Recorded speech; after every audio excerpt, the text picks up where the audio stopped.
Hey guys, we're here today with the man, the legend himself, ShuffleFM. For those who don't know, he is a content creator for all things Darkest Dungeon, including beginner guides, walkthroughs, tutorials, and have been a big role model for me in terms of content creation and what type of content I want to develop in the future. And if you're curious, even though I'm sure most of you guys are already very familiar with him, but just in case, here is his socials. Give me a second here. Here's their socials for you to contact and follow up on him. Oh my. So shall we Thank you. jump straight into it? First question. Are you ready? In like 2 seconds, I'm gonna ping Discord with this. all right.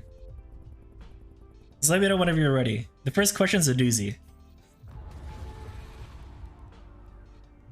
Sorry, by the way, if I'm not able to read out the notifications. I'm gonna put that on hold for now, just so we can make the interview process a little bit more smoother. I'll shout you guys out at the end of the interview. I don't want to interrupt the yeah. All right, I feel like question one's just gonna be some ambush journalism. Fuck, marry or kill. Dismiss, leper, cultist. Go.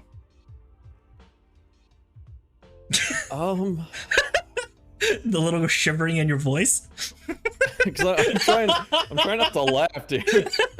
You can laugh. Come on, I'm laughing. It's a fun time. All right. Fuck, marry, kill. Dismiss, I leper, would marry. cultist. I would marry leper. Okay. And then I would kill Dismiss. Kill Dismiss. He just clutched your run. Fucking me. That's why.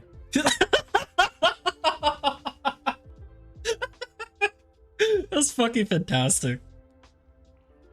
I hate that character. Well, we need your opinion to better understand the inner workings of mankind. So, is it possible for you to be able to share your opinions as to why you have chosen what you've chosen? Leper is too wholesome, so I need him in my true. life. Okay, yeah. Okay, fair enough. Dismiss, why'd you decide to kill him? The dev bias has to be punished. Shout out RH Chris. Yes. And then finally, like I said, occultist fucks me all the time. So.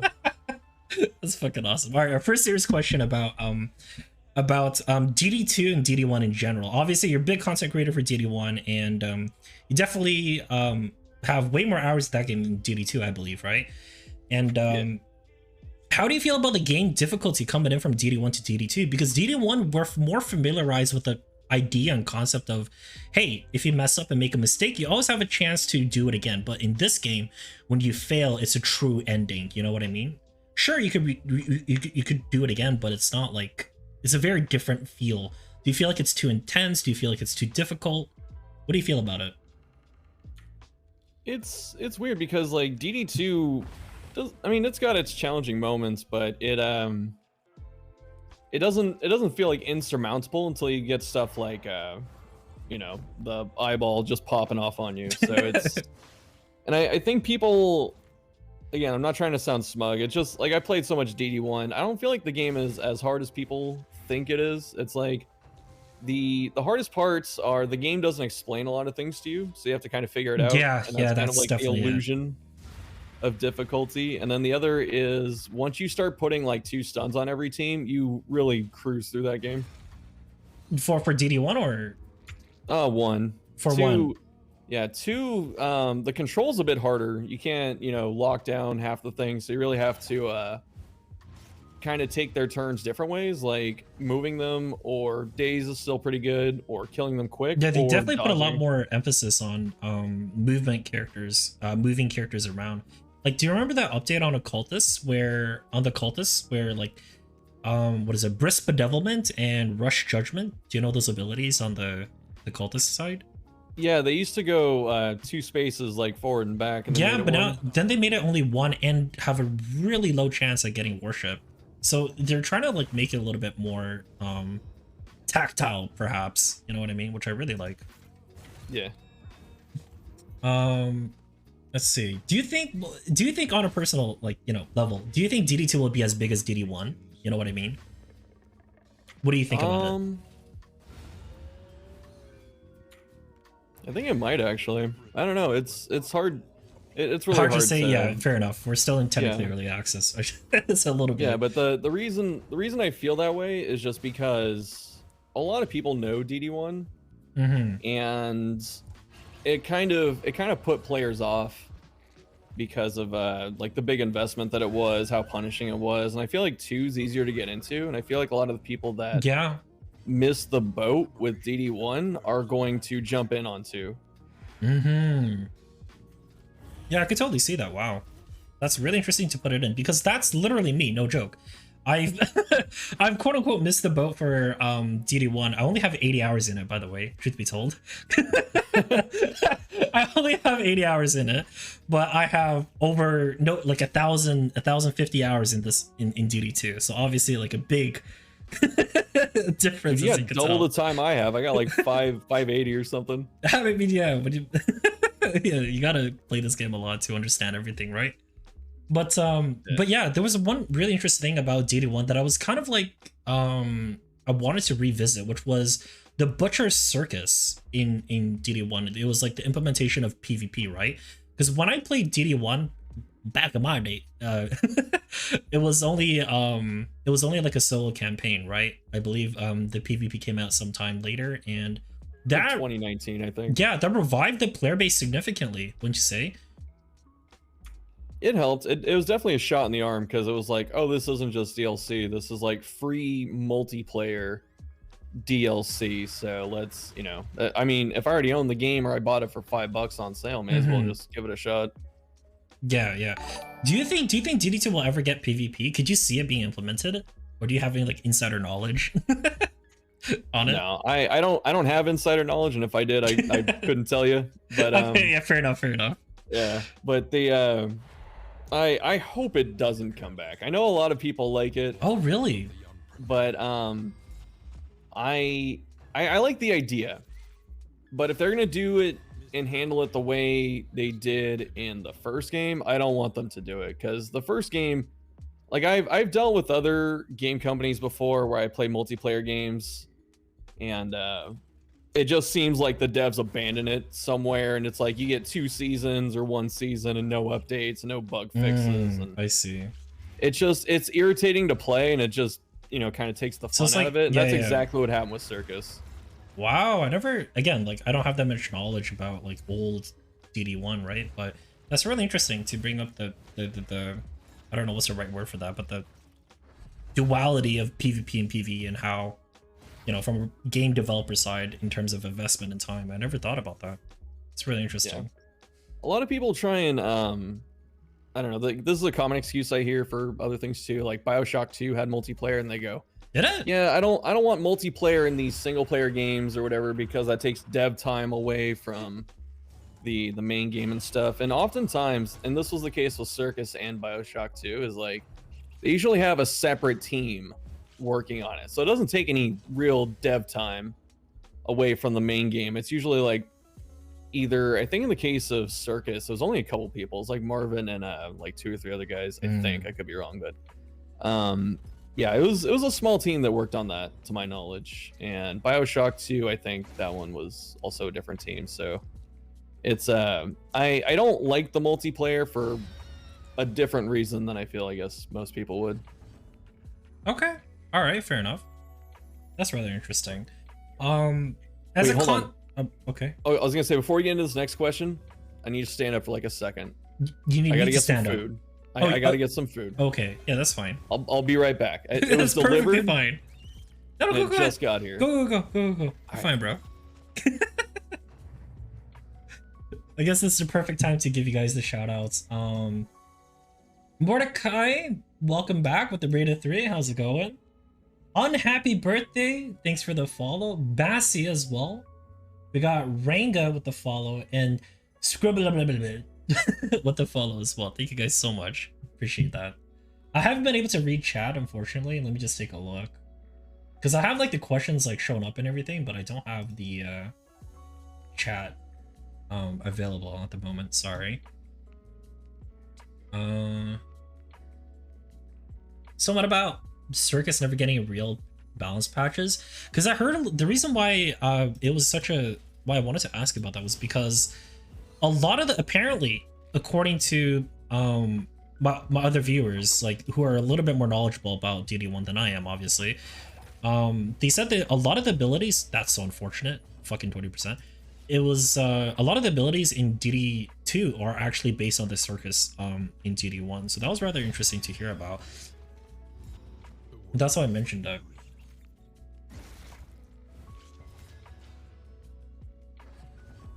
It's killing spiders. Here. Yeah, what's up? Alright, I have returned. You got your food already?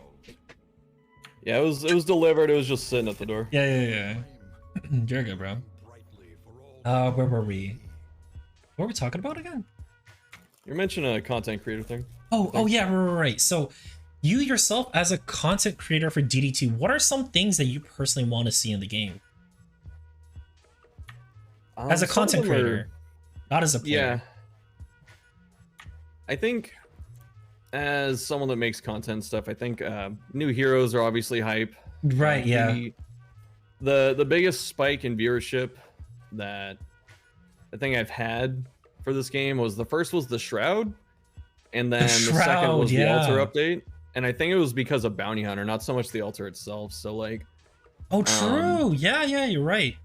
Yeah, so just any new content is usually good. Like the relationship overhaul is really good. The game needed it desperately. I don't think it's gonna be the same. Yeah, overhaul. It's phenomenal. Yeah, I don't think it's gonna it's not gonna be as big of a hype cycle if that makes sense than the other stuff has. So as a content creator, I want... Sorry, go ahead. Sorry. No. I'm just saying how, like, you know, how Bounty Hunter has, like... There's so many characters in DD2 that just have, like, a certain impact to them, you know what I mean? When you see Dismas coming back into DD2, can you imagine if Reynal ever gets released back in here? Holy shit, it'd be crazy, right? Yeah, especially after how they kind of teased it and they had the picture of this helmet on the ground and stuff. And yeah, them and the cock teases, man, whatever. Yeah. But I mean, we'll see what happens with that. But as far as content goes, and I think you're gonna, like, considering the type of stuff you're doing, you know, like challenge and guides and stuff, I feel like for us the best type of content besides like more characters and stuff is just anything that makes the game harder. So like an ascension system or more difficulty, because that's what it is. You know, I want the game to be accessible and fun and all that, but the other side of it is the harder the game gets, the better channels like ours do, because people go, well, what the hell's happening? They look for help. Yeah. I think that's a really good thing to mention, was because back in Act 1, when the game was quote unquote relatively easy, if you will, do you remember in Act 1 it was just always the shackles, right? There was like the trinkets were all the same and all that kind of shit. There was no unique nodes, there wasn't even an oasis, and it was super easy to win. I got like 30+ win streak. It was just diminishing like viewership because all the knowledge that I've gained and shared towards everyone was already like consumed within like the first month because of how like, you know, rinse and repeat the game was back then. But ever since Act 2 came out, oh my god, like everyone's coming to me for advice, asking me what the hell's going on here and there. Even just the release of new of the new bosses, like there's so many people asking me like, how do you figure it out? What are the, like, you know, ways of consistently winning? Like, what do you do, right? I could definitely see the if they continue to update this game like regularly like they currently do now, I could definitely see that. I'm not gonna lie, like this is currently a hobby for me, but if it continues forward, you know what I mean? I can see this like being slightly more than a hobby, you know what I mean? And that's super exciting for me as like a new content creator type person, if you will. It's one of the like first things I guess about content creation is like there's the hard work aspect, and you know, you work hard for this, and what is it? The other part is there is some semblance of luck. So if this game is going to continue and improve and stuff like that, then, you know, just working hard, putting out your videos, streaming, stuff like that, it'll pay off eventually. It's going to take a minute, but yeah, I definitely think you'll get there. Aw, that's such an honor coming from you. All right, second serious question. Fuck, marry, kill, Grave Robber, Hellion, and PD. What was the other one? Hellion? Hellion, GR, or PD?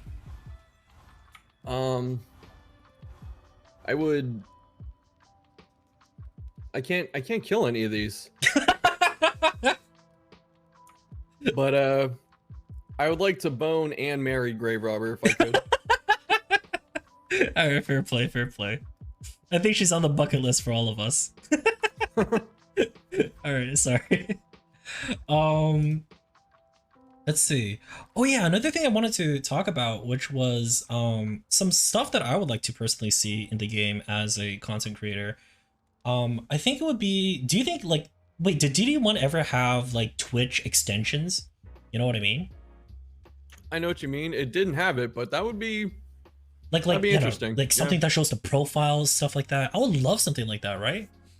Yeah, some extensions or even some kind of connectivity from Red Hook. Like that gets people invested, keeps them watching. So it could be good. Yeah. Another one is the next question that I have for you is. Okay, no, I skipped a little bit. Sorry. So back onto the more meta progression side of system, because obviously we just got a relatively recent overhaul on the hope system as well, right? How the candles and everything works. I've noticed a lot of players talk to me. They're like, "Oh, I played Act 1 for fucking, a whole month and never progressed. And then the moment that I win a single time in Act 1, I just progress all the way through to the Act 3." You know what I mean? Do you have that dual? Do you sense that duality as well, especially with the profile recess? Did you have that like effect, quote unquote effect? I think so. I'd have to go back and like double check, but it like fresh profile, because when the altar came out, I restarted entirely. Like, Yeah. I think we were all forced to. I know, but like if you kept your old profile, you had your skill unlocks from the shrines. Oh, right, yeah. Wait, so I started entirely fresh. Wow, how was that like? It was hard. Did you get a double on your first one or no? I don't think so. It was hard. I had like only one in 4 of my attempts in Act 1. No abilities, no altar, no nothing. It was hard. Yeah, see, people saying like, oh, the locks are easy or whatever. Like, go fight them when you have nothing. With context. That boss is very hard. There needs to be context in these situations, right? Act 1, if you don't have, if your only food available to you is like, slime mold, you don't have any good trinkets unlocked. The best cultist trinkets like fucking wounding words. What the hell are you gonna do, right? It's gonna be terribly difficult. Terribly difficult. Like even when I had to do my attempt for Act 1, I had to plan it out extensively. I had to reset for the right quirks, you know what I mean? There was like a lot of planning needed in order to do that, and it's hard. Do you feel like it's a big progression after finishing Act 1 though? Do you think that's okay? Like, what is your insight on that per se? I think it's okay. Because depending on how fast you clear it, I guess, because like Act 1 is, if you understand it and you plan for it, you still have a decent chance, but you have to do things like rush indiscriminate science and maybe get Bellow if you can find 4 shrines so you can deal with Exemplar and the boss.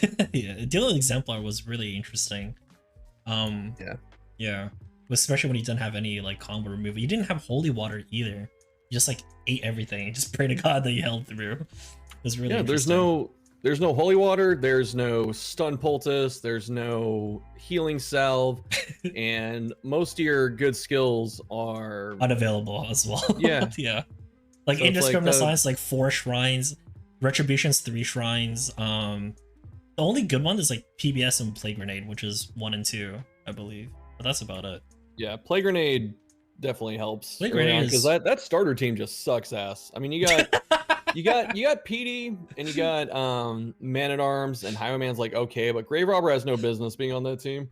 The only way that you're supposed to, I'll be honest, the only way that you're supposed to play her in Act or just early on in the game, especially when you don't have anything unlocked, is just poison darts. That's the only thing you have.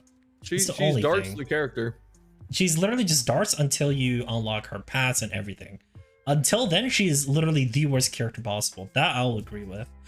Oh shit, that's my second thing that I want to get into about was the context of your tier list was very, very interesting. But rather, do you have any like main context for the tier list when you created it for the characters? Stuffing food in my mouth, sorry. You're good, bro.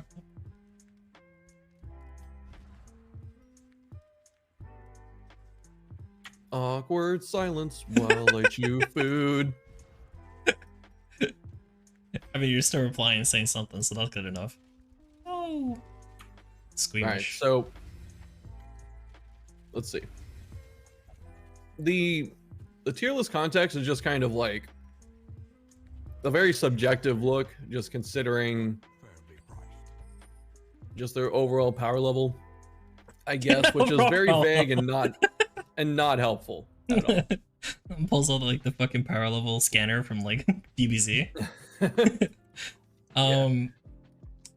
What was that? Let's see. So you put like Grave Robber at the bottom of the tier list, right? I actually, I think we had this conversation slightly on my channel for like 2 seconds when you were here as well. Yeah. Where I said that Grave Robber is genuinely one of the best characters possible, but only due to several skills. I take back some of the things I said on stream the other day, because after like kind of reviewing, it's kind of like, it doesn't make sense. Any character could have a quote unquote fit in ability, such as, Jester with Encore or Harvest or some shit, you know what I mean? Like, everyone has those in-between abilities that perform quite well. I think the main potency coming out of Grave Robber more recently in Act 3 is Repartee. Have you tried that yet? Like a Repartee against the eyeballs? I haven't been able to really get it work on that specific fight, but that move ever since Double Stealth has become very, very good. I fucking love it. It's the best change ever. I think ever since that update, GR immediately shot up from the bottom tier list to the top for me personally. Her and Runaway benefited the most. I mean, obviously they're the only two characters that get stealth consistently, but like that kind of tied together a lot of what they're trying to do pretty well. So it was a very good buff for them. I love the signature items as well, because before stealth was meaningless, right? It was just avoid to avoid damage.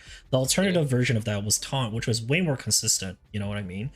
I could, instead of having just one person not being hit, I could say who was gonna get hit. That's a lot more, you know. It's a lot easier. And for finally stealth to have like some sort of inner mechanic, such as Bonnie's signature item was a plus 100% burn chance. That was so cool. I love these items.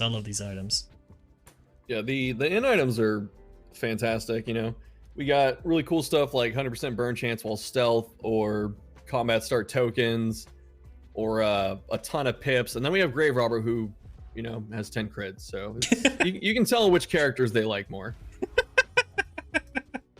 Sorry, my propaganda will not stop. You're good, bro.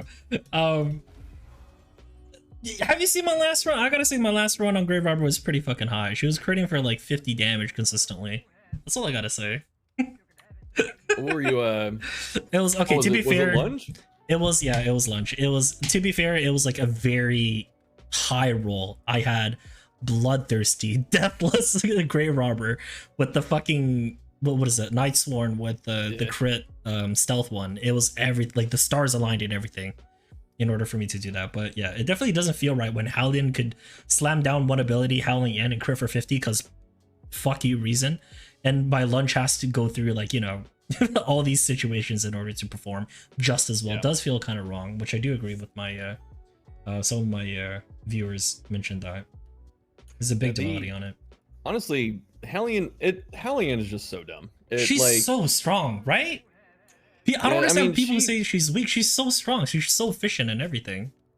It's because they don't have the unlocks. Because I mean, to be fair, her base kit's kind of really bad. No, her base kit's fine too. Like Wicked Hack, 150% damage on combo. No one else does that. You know what I mean?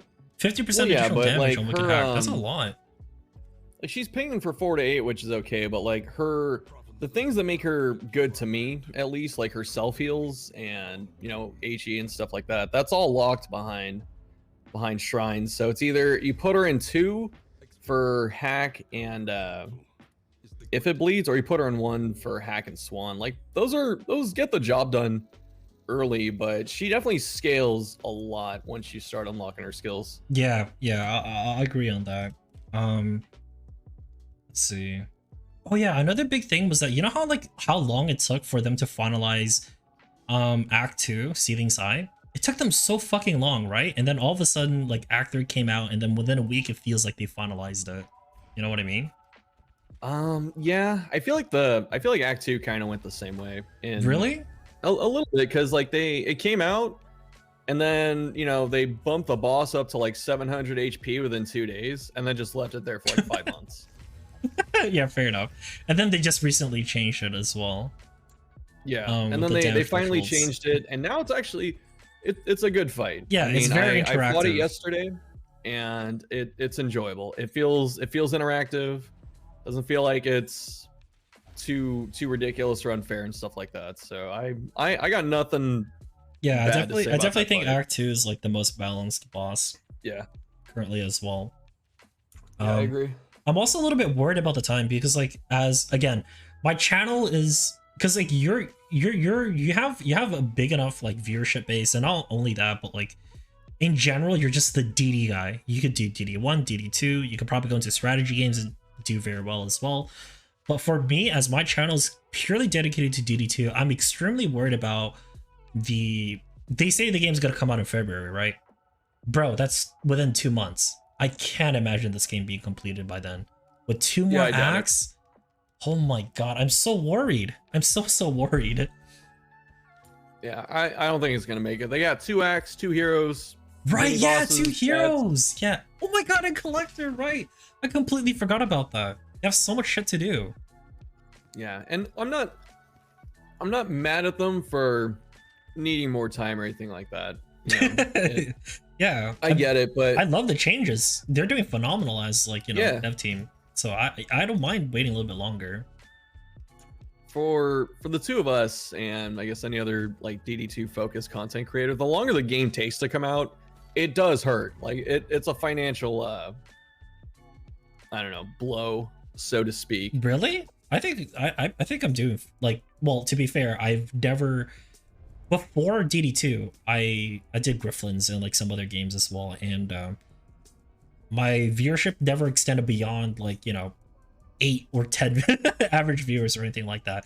My YouTube channel is like pretty much dead. It's still dead, but I'm working on it.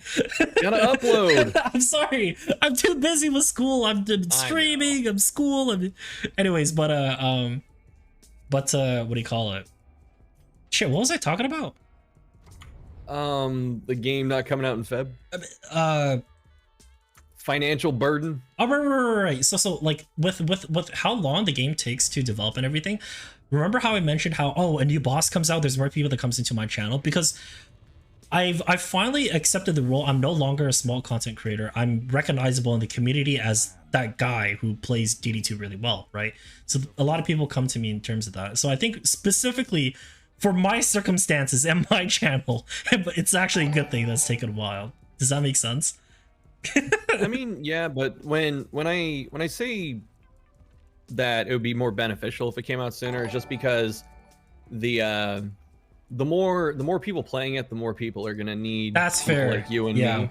That's fair. And like I was talking to a British Brad about this. It's like you and him right now are just waiting for this game to come out. Like that's gonna be the. That's true. Yeah, really, yeah. For both of us, he's a great content creator. I don't know how the hell he has so much time to do like visual effects, YouTube, and Discord, and like TikTok, and he does so much, man.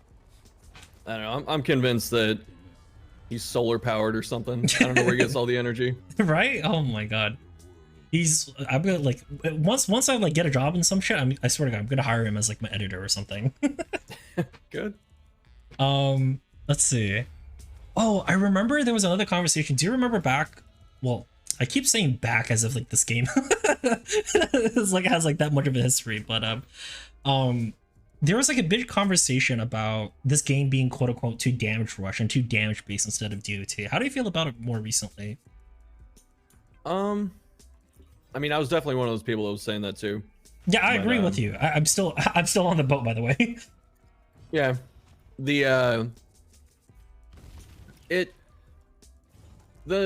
like DD1 was also the same way. It just you couldn't Really?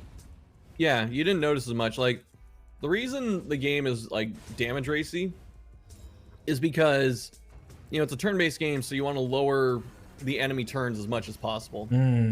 The thing is, in DD1 you could kill them quickly or you could stun them, and stunning was easier. I see. So you're mitigating turns that way. And then meanwhile in DD2, stuns are harder to do. And so your best option is to kill them faster. And yeah. The other part of it too is like, you know, there's things like road fights where you're not allowed to play past 5 turns, so slow teams get punished.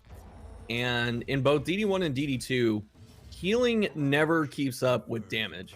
And so if you're trying to, you know, control and outlast and stuff like that, between limited use abilities, between stress and meltdowns and afflictions in the first game, and you know, you get hit for 10 and heal for 5 and stuff, it's like you can't keep up. So your best thing to do is to kill them or control them. I see. Wow. That's really interesting.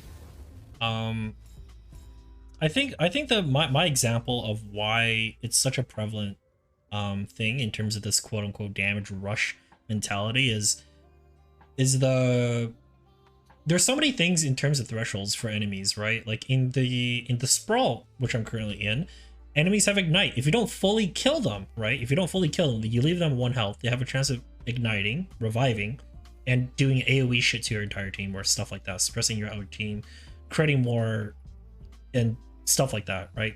And the same thing could be said for Foider corpses as well. You have to just kill the enemies, big priority enemies, while at the same time having to manage corpses as well, right? Because if you don't do that, then they're gonna get a secondary revive. I feel like the whole idea is that the secondary this rejuvenating factor on the enemies. I feel like that's what ruins the pace of the game, where you're closing in on finishing the round just for it to be completely reset because of a factor you probably didn't know about initially, or just like you got it because, you know, it hit the chance of igniting or it hit the chance of eating the corpse instead of attacking you, stuff like that. Like, how do you feel about that? I mean, I totally agree with that assessment. Like, enemies in this game just do ridiculous stuff if they get to stay alive for more than like 2 turns, which is why, again, like, you know, damage race. If sprawl enemies live for 2 or more turns, they start igniting. You know, you get heals out of like the plague eaters, like you were saying. Shroud, you know, you take too long, you get blinded by the fog, and then all of a sudden, you know, you lose the road fight because you can't finish them off. Yeah. So, man. Yeah. Man, that's rough. I hate the damage rush idea. Also bleeds into my next topic, which is base damage versus DOT. I noticed you like to run a lot of DOT comps, right? Or we're not. We're not necessarily DOT comps, but I noticed you utilize DOT way more than I personally do, and that's really interesting to me because, like, Runaway to me is one of the weakest characters. Recently, that has changed, admittingly, self-admittingly. Ever since watching your tier list, I decided to implement. Oh my god, I got a Dark Temptation. Sorry. Nice. But what do you call it? But recently, I've been trying to use Bonnie a little bit more, and she's been phenomenal. And in terms of DOT, I always used to think that, you know, base damage was king because it's instant and all that kind of stuff, but DOT really does have like a decent prevalent factor in terms of dealing damage to the backline and stuff like that, especially when you don't have that many hard-hitting characters other than like fucking Dismas. I think that's about it. It's just Dismas who could really hit the backline that consistently well, right? Yeah. I guess Iron Swan too, but that's hyper conditional. It has to be in position 1, right? You're tanking as Hellion, so she gets blinded, weakened really often. So the only person who really can do it is Dismas. So that's why I treasured base damage so much more. Recently, DOT has, there has been a recent shown light on DOT, and I've decided to give it a little bit more respect. But how do you feel about it? I think for DOT and stuff like that, I feel like that's more just my DD1 bias coming in because right, yeah. Because a lot of stuns and damage over time, that was so controlling with when you decide to kill enemies because you can count out your damage, you know exactly what you're doing, and then you can stall appropriately. And so and there's things like prot instead of blocks, so damage over time had a bigger prot. It had like just flat damage resistance. And so I would love if prot returned. Oh my god, talk to Thick. Really? I think Thick's been talking about that. I want it to return. I think it's a great, phenomenal idea. to nerf the quote unquote base damage like characters, because right now my to me Leper has, although he's not technically the strongest character in terms of consistency, I found him to be the best, period, because of how insanely high damage value a single crit on him could potentially do, right? It's just that potential, you know what I mean? Yeah. And I don't like that. I don't like how I have a currently Tempest Bloodthirsty Leper that chops for 30 damage on, or 40 damage on crit for no fucking reason at all. It doesn't feel right comparing that to DOT. How is DOT ever gonna catch up to that? You know what I mean? Yeah, it doesn't. They yeah, it doesn't. That's fucking great.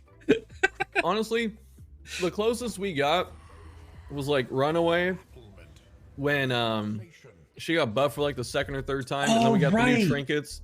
The Orphan, fucking Orphan. We got Orphan, and then we got better burn trinkets. So like a crit Firefly was like 80 damage, and they took that away from us immediately. Right? Yeah, I don't understand. That was the time when I truly gave Bonnie another try, and I wanted to make it work. And then the moment they took it away, I was like, all right, fuck it, I'm not gonna play Bonnie no more. It was just fucking sad, man. And like, fuck this. Yeah, well, the other thing too is, I mean, you play exclusively Infernal, so it's like damage over time is worse. Yeah, that's fair. That's another thing as well. Like I feel like there should be 10% prot as well, along with the DOT res. It only makes sense, right? At least in my head. But they need something. Like Infernal needs some changes. Infernal needs a lot of changes. I'm not gonna. Yeah, it definitely needs a lot of changes. Like I don't mind the speed, I don't mind the crit, I don't mind the battle advantage. I mean, even the dot res, I don't like it because, like you were saying, DOT is already not great. It just doesn't keep up in the damage, and it doesn't even do the good things it used to do in Darkest Dungeon 1, where like if someone died to a bleed, they don't leave a corpse, so you don't even get the battlefield control. Right? Yeah. In this, so it's strictly there. Like its biggest advantage is to just check death blow on off turns. That's exactly the post that I wrote. That's exactly the post that I wrote. Everyone in the fucking Discord chat is so like polarizing. I don't like it. Red Hook's Discord, yeah. Yeah, it's fucking. I'm like, damn. I mentioned one small thing. If the first person, I've noticed this. I'm not gonna lie. I've noticed this. I'm a little bit, I'll admit it, I'm a little bit self-conscious when it comes to like, you know, likes and dislikes and all that kind of nonsense. So I kind of like studied it a little bit, right? And what I've noticed is that if within the first 10 votes in total, if majority of them is negative, it's going to head towards negative no matter what. It's the first 10 impressions, first 5 to 10 impressions. Yeah. So if you and your buddies all slam in like, you know, positive like upvotes and whatever on the post, it ends up being positive as well. It's fucking weird. It's so stupid. I fucking hate this. Like I did two. I test. By the way, I don't know. I don't have any proof of this, but I literally made 2 posts of extremely contradicting like perspectives. Right? Both of them got insanely upvoted. Right? What the fuck? Yeah. Doesn't make any sense. You can't agree to both. You know what I mean?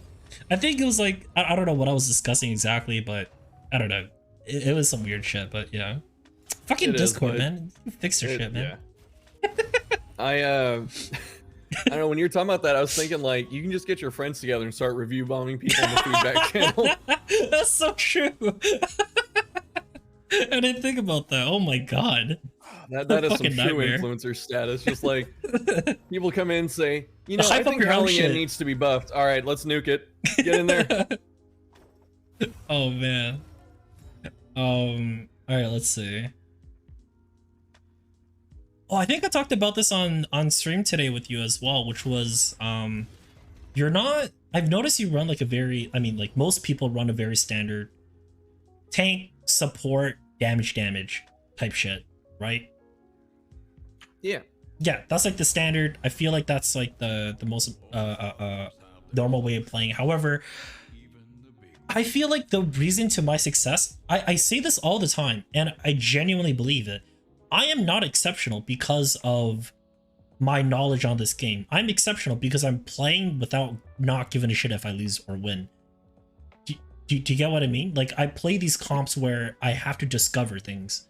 When I play these comps where I have to discover things, I end up finding new ways of playing. And the coolest teams I always come up with, the ones that are super hyper dominant, that always like impossible in my mind to lose, are like these dodge, stealth, fucking, you know, individual character comps, no healer type shit. It's the reason why I don't like PD as much anymore, unfortunately, is because I've noticed the duality of self-sustainability through tokens rather than percentage health healing. There's a big difference there as well. A single defense token or a single dodge token could save you several turns compared to an indiscriminate science setup. You know what I mean? I think that was something interesting. What is your take on the quote-unquote ideal comp? Do you think there should be an ideal comp in DD2, or do you think it should be a free-for-all? Like, what is your opinion on it? I definitely don't think there should be ideal teams, and like I agree that, you know, it's always good to kind of push the envelope, especially if you're gonna be playing the game for, you know, thousands of hours. You like, things get stale, so being able to Yeah, fair enough. learn more about the characters and what they can do is always it's always good, and it's going to benefit you as a player, especially as a content creator and stuff. Like, you could pick sharp shot dismiss and spam take aim until the end of time or until it gets nerfed. Right, yeah. You could do that, but I wouldn't say that someone is solely good at the game because of that only. You know, it's like if they can make crazy teams and, you know, leverage things that have no business being, you know, good or dominant, then that's way more impressive. Like, I kind of started trending, like, maybe not trending, but I don't know, I have a lot of comfort picks. Like, I do run tank healer and like 2 damage quite a lot, and it gets boring for me. But I remember one time I was fighting the Psy, and someone, I forgot who died. It was like my healer. I think I had PD, and she died like right before the mountain. And I had a team with like no healer or something stupid. It was like Leper, Man-at-Arms, Hellion, and like Sharp Shot. Jesus Christ, wow, that was a meaty team. That's literally all the tanks, is it not? Yeah, and then I didn't realize, you know, just it fucking works, right? Yeah, I got to the lungs and I beat it. I was like, I just blocked the fuck out of this. Yeah, like, okay, it works. This is way more fun. You don't need to fucking hit the back line. Just tank that shit. Be alpha as fuck, baby. You know, it's, yeah, that's what I mean. That's the most beautiful thing about this game that I wish people had to change their perspective on, is that there is no necessary way to build a team comp. You know what I mean? I love the idea of discovery and trying out new things, and especially with these team comps, you don't realize, and why I encourage, like, this is a personal thing. Do you remember when you lost a character, you would only get one person to replace it, right? Yeah. And now if you lost 3 people, like you survived the region after Exemplar or some shit, with against the team, and you somehow only survive with 1 person, you get 3 new allies. I love the idea of bringing back like, do you think dying should be more common in this game? Do you get what I mean? Like, yeah, I mean, I wouldn't mind, you know, because I would show this game there's like a bigger issue. This game has kind of an identity crisis where it wants to be, it wants to be roguelike, and then it wants to be like grueling meat grinder, tactical, brutal RNG fiesta. Yeah. And you cannot do both. You know, you can't say if the stars align with Bonnie and she gets 2 trinkets and you pick Orphan, and even back then when paths were random and you land on Orphan and you get some good stuff, that instead of saying, oh, that's just a god run and feeling good about it, it's like, oh, we're gonna nerf that, which I don't necessarily have a problem with them doing it. But then the other end of that is, you know, we want your heroes to survive, so they build relationships, they get quirks, they get mastery points, they get trinkets for themselves and stuff, and they get stronger. But if they die, then it just resets, and you're so far behind in terms of, you know, various currency, that it's going to be really hard to build them back up. Like, if someone dies, you know, at Exemplar, and they had like 4 of your mastery points, and you only got like 2 for the region, you know, just something ridiculous. Yeah, sure. Then they're gonna pop in. They're not gonna have any mastery. There's gonna be no trinkets for them, and you know, their affinities are gonna be super low. Yeah, they nerfed that as well. Yeah, the affinities as well. They say that instead of starting at 9, they start at what is it, like 7 now? 7 or 8, yeah. Yeah, because you know, who doesn't like a newbie or something? I don't know how I feel about that. I feel like you should be like, not encouraged to kill your allies off, but feel like as if it's okay, it happened, but hey, let's try and recover. You know what I mean? Like that kind of a thing. I agree entirely. The game has a really big death spiral problem. And like you start getting chain meltdowns, bad relationships, someone dies. Dude, it's very snowball. hard to come back. It's so fucking snowball. Yeah. And another thing is that one thing that was fucking hilarious to me was I remember reading on the because I obviously have a roguelike background, right? I'm familiar with these games and all that kind of stuff. I saw a fucking description of DD2, and do you know what it said? Enjoy this 5 to 6 hour roguelike game. I'm like, motherfucker, what do you mean 5 to 6 hours? 5 to 6 hours, that's a whole ass day. No one's gonna sit down. Like, when you think of roguelike, you think fucking, you know, like Enter the Gungeon, Hades, right? A run is like 10 to 15 minutes and you're done for the day. You just, you know, come back from work, you're relaxing and shit. You know what I mean? And you're just like, but then DD2 comes in. It's like, oh, we're roguelike. We are in that category. No, the fuck you're not. Not at all. Not in the slightest, right? Like, it doesn't make sense to me for someone to willingly sit down for 5 to 6 hours a single day and do a run. They've tried to break it off by having inns be the checkpoint markers for it, but I feel like it's not it. It's not it, you know? I don't feel like the inns is enough to be considered like a checkpoint reset for players, because you come back home from work, right? Tired as fuck, 9 to 5 and all that kind of shit. Just, I don't know, hit the gym, you're tired as fuck already, mentally exhausted.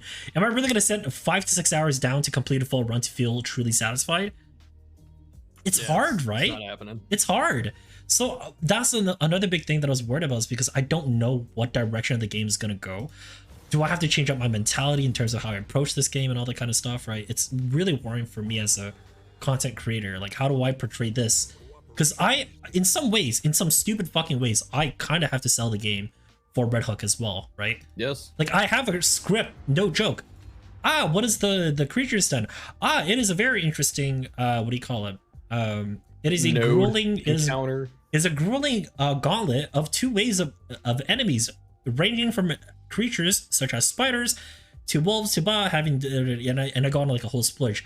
Like, I've noticed I've created like a fucking market, like a businessman persona from this game, and it's kind of weird. Yeah, it's the curse of being a content creator tied to a single game. I mean, I'm still, you know, suffering through it too, but like you do as well as the game does. So even though like I enjoy DD2, I try and be as even-handed as I can with my opinions and stuff like that, but the truth of the matter is, if the game tanks, I might be out of a YouTube job right now. Wait, are you actually like living off of like YouTube and everything, or? Yeah. Oh shit, really? Oh fuck. Yeah. Man, I thought you had to get like way more fucking, like, not that you don't get any views or anything like that, but I thought you had to get like, actually I don't know what the fuck I'm talking about. I don't know YouTube for shit actually, because I have 3 videos up, all less than like 1,000 views. So yeah, I can't talk shit. I don't know what the hell goes on. I don't know the pay. I don't know the fucking, you know, metric system or anything like that. But wow, I didn't realize you were living off YouTube. That's fucking phenomenal, dude. Holy shit, living the dream. I mean, yeah, it's a lot of work, and it's tough though, and it's frustrating sometimes, but I think that's why, like, the other day Red Hook Chris came on my channel and was like, I appreciate your confidence in us. I'm like, it's confidence, but also I have to believe in you guys. If I don't, my channel's fucked. You know what I mean? Like, I pray to, like, Allah, Buddha, Jesus, everyone, just please let this fucking go well for me. You know what I mean? Yeah.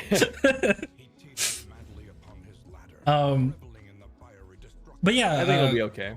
Like the patches and stuff have been so good that I think it'll be fine. But you know, those first couple months were pretty scary. Like, I was scared until like the Shroud came out. The Shroud came out. Shroud came out with Act 2, right? Or no? Yeah, it was, so back in May. Like, once I saw that, I was like, okay, they can do it. So I'm not. Yeah, I think that was a big turning point for me as well, because I again, before that in Act 1, I was still a decently prolific decently recognizable figure in the DD2 community as that guy who plays well, right? But I didn't get the viewership or anything like that. But since Act 2 and everything, it's been blown up. So seeing how the changes affected me on a personal level, it's like, wow, my life is within their hands. You know what I mean? Like, holy shit, my life is really within just their hands. If this shit goes south, then I guess I'm giving up low-key my fucking streaming career. Honest to God. I mean, it's possible. If you want the quick tip, though, I definitely think having like just being mostly on Twitch it's really slow growth. So having some kind of secondary thing like that's YouTube or TikTok. I've been trying, yeah.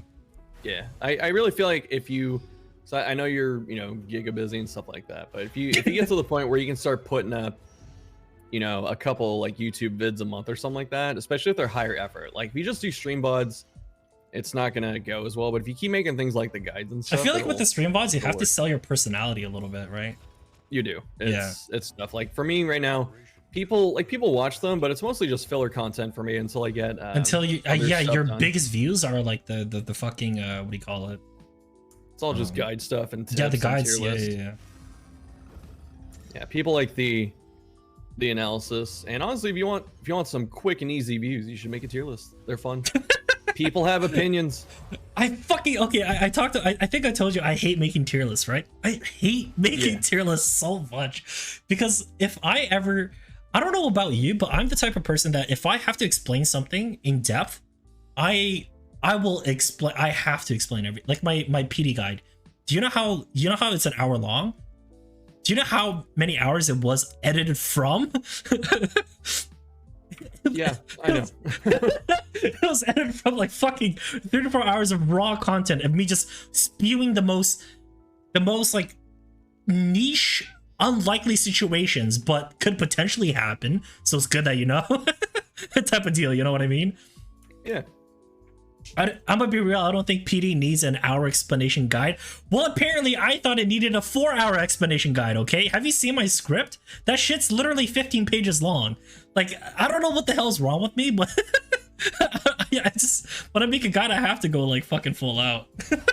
No, trust me, I was the same way. Like my grave robber guide, my first one, like my first tier list for DD1 that got like hundreds of thousands or whatever the hell it did for views. That was the same thing. Like when I first did it, it was about 5 hours of raw content. I sat down and did it in a day, and I was so just tired by the end of it. And then it took me like 2 weeks. In a day? Holy shit! Yeah, it took me like 2 weeks to put it together too, because I was going to school and shit. And so yeah. And then I made my grave robber guide. That was like 2 hours, cut down to 90 minutes, and then a couple things. Like I had people telling me that I didn't need to go through all of that, like all the specific scenarios and this and that, all the nuance. Yeah. And they're saying like, oh, the video's too long. You don't need this team section for heroes and stuff. And it's like, okay, plus I didn't want to edit it. It's just so daunting to open up like a 2-hour fucking raw file and go, yeah, I gotta chop this down into something. Dude. That's the hardest thing for me as well, is because I've experimented like editing videos and shit, right? But I'm broke. I'm a student, a college student, as you can imagine. Like, I got shit on me, right? Yeah. So like I try to use all these like free like what do you call it? All these free programs and shit. They have watermarks. They have like just like no tools for you. It's that's a struggle. Oh my god. And like so many. And when I tried to do it like the quote unquote legit way, I did like a fake copy, like a bootleg copy of like Adobe Premiere and some shit. It was phenomenal. I loved it, but guess what? It got fucking corrupted. And then I'm like, oh fuck this, I give up. Like it was the biggest. Like I had such a rough time figuring out like what I need to do as a what do you call it, content creator. I have a couple friends who work for. Do you know Riot? Well, I'm sure you know Riot. I have a couple friends who work for Valorant Riot, and very luckily they referred to me on to like a bunch of what do you call it? Video software? Yeah, no, not only software, but like, do you know Creator Paradise or stuff like that, where they literally have people, for hire for content creation, like video makers, editors, and stuff like that, right? Oh, I haven't heard of that one, but I've Yeah, heard of other stuff like Fiverr and shit. I've fucking Fiverr. Well, holy shit! Again, motherfucker, I'm broke as shit, right? I can't pay for fucking $50 video, man. I'm broke. I'm asking for help because where do you, how did you kickstart your video editing career? Like, how did that start for you?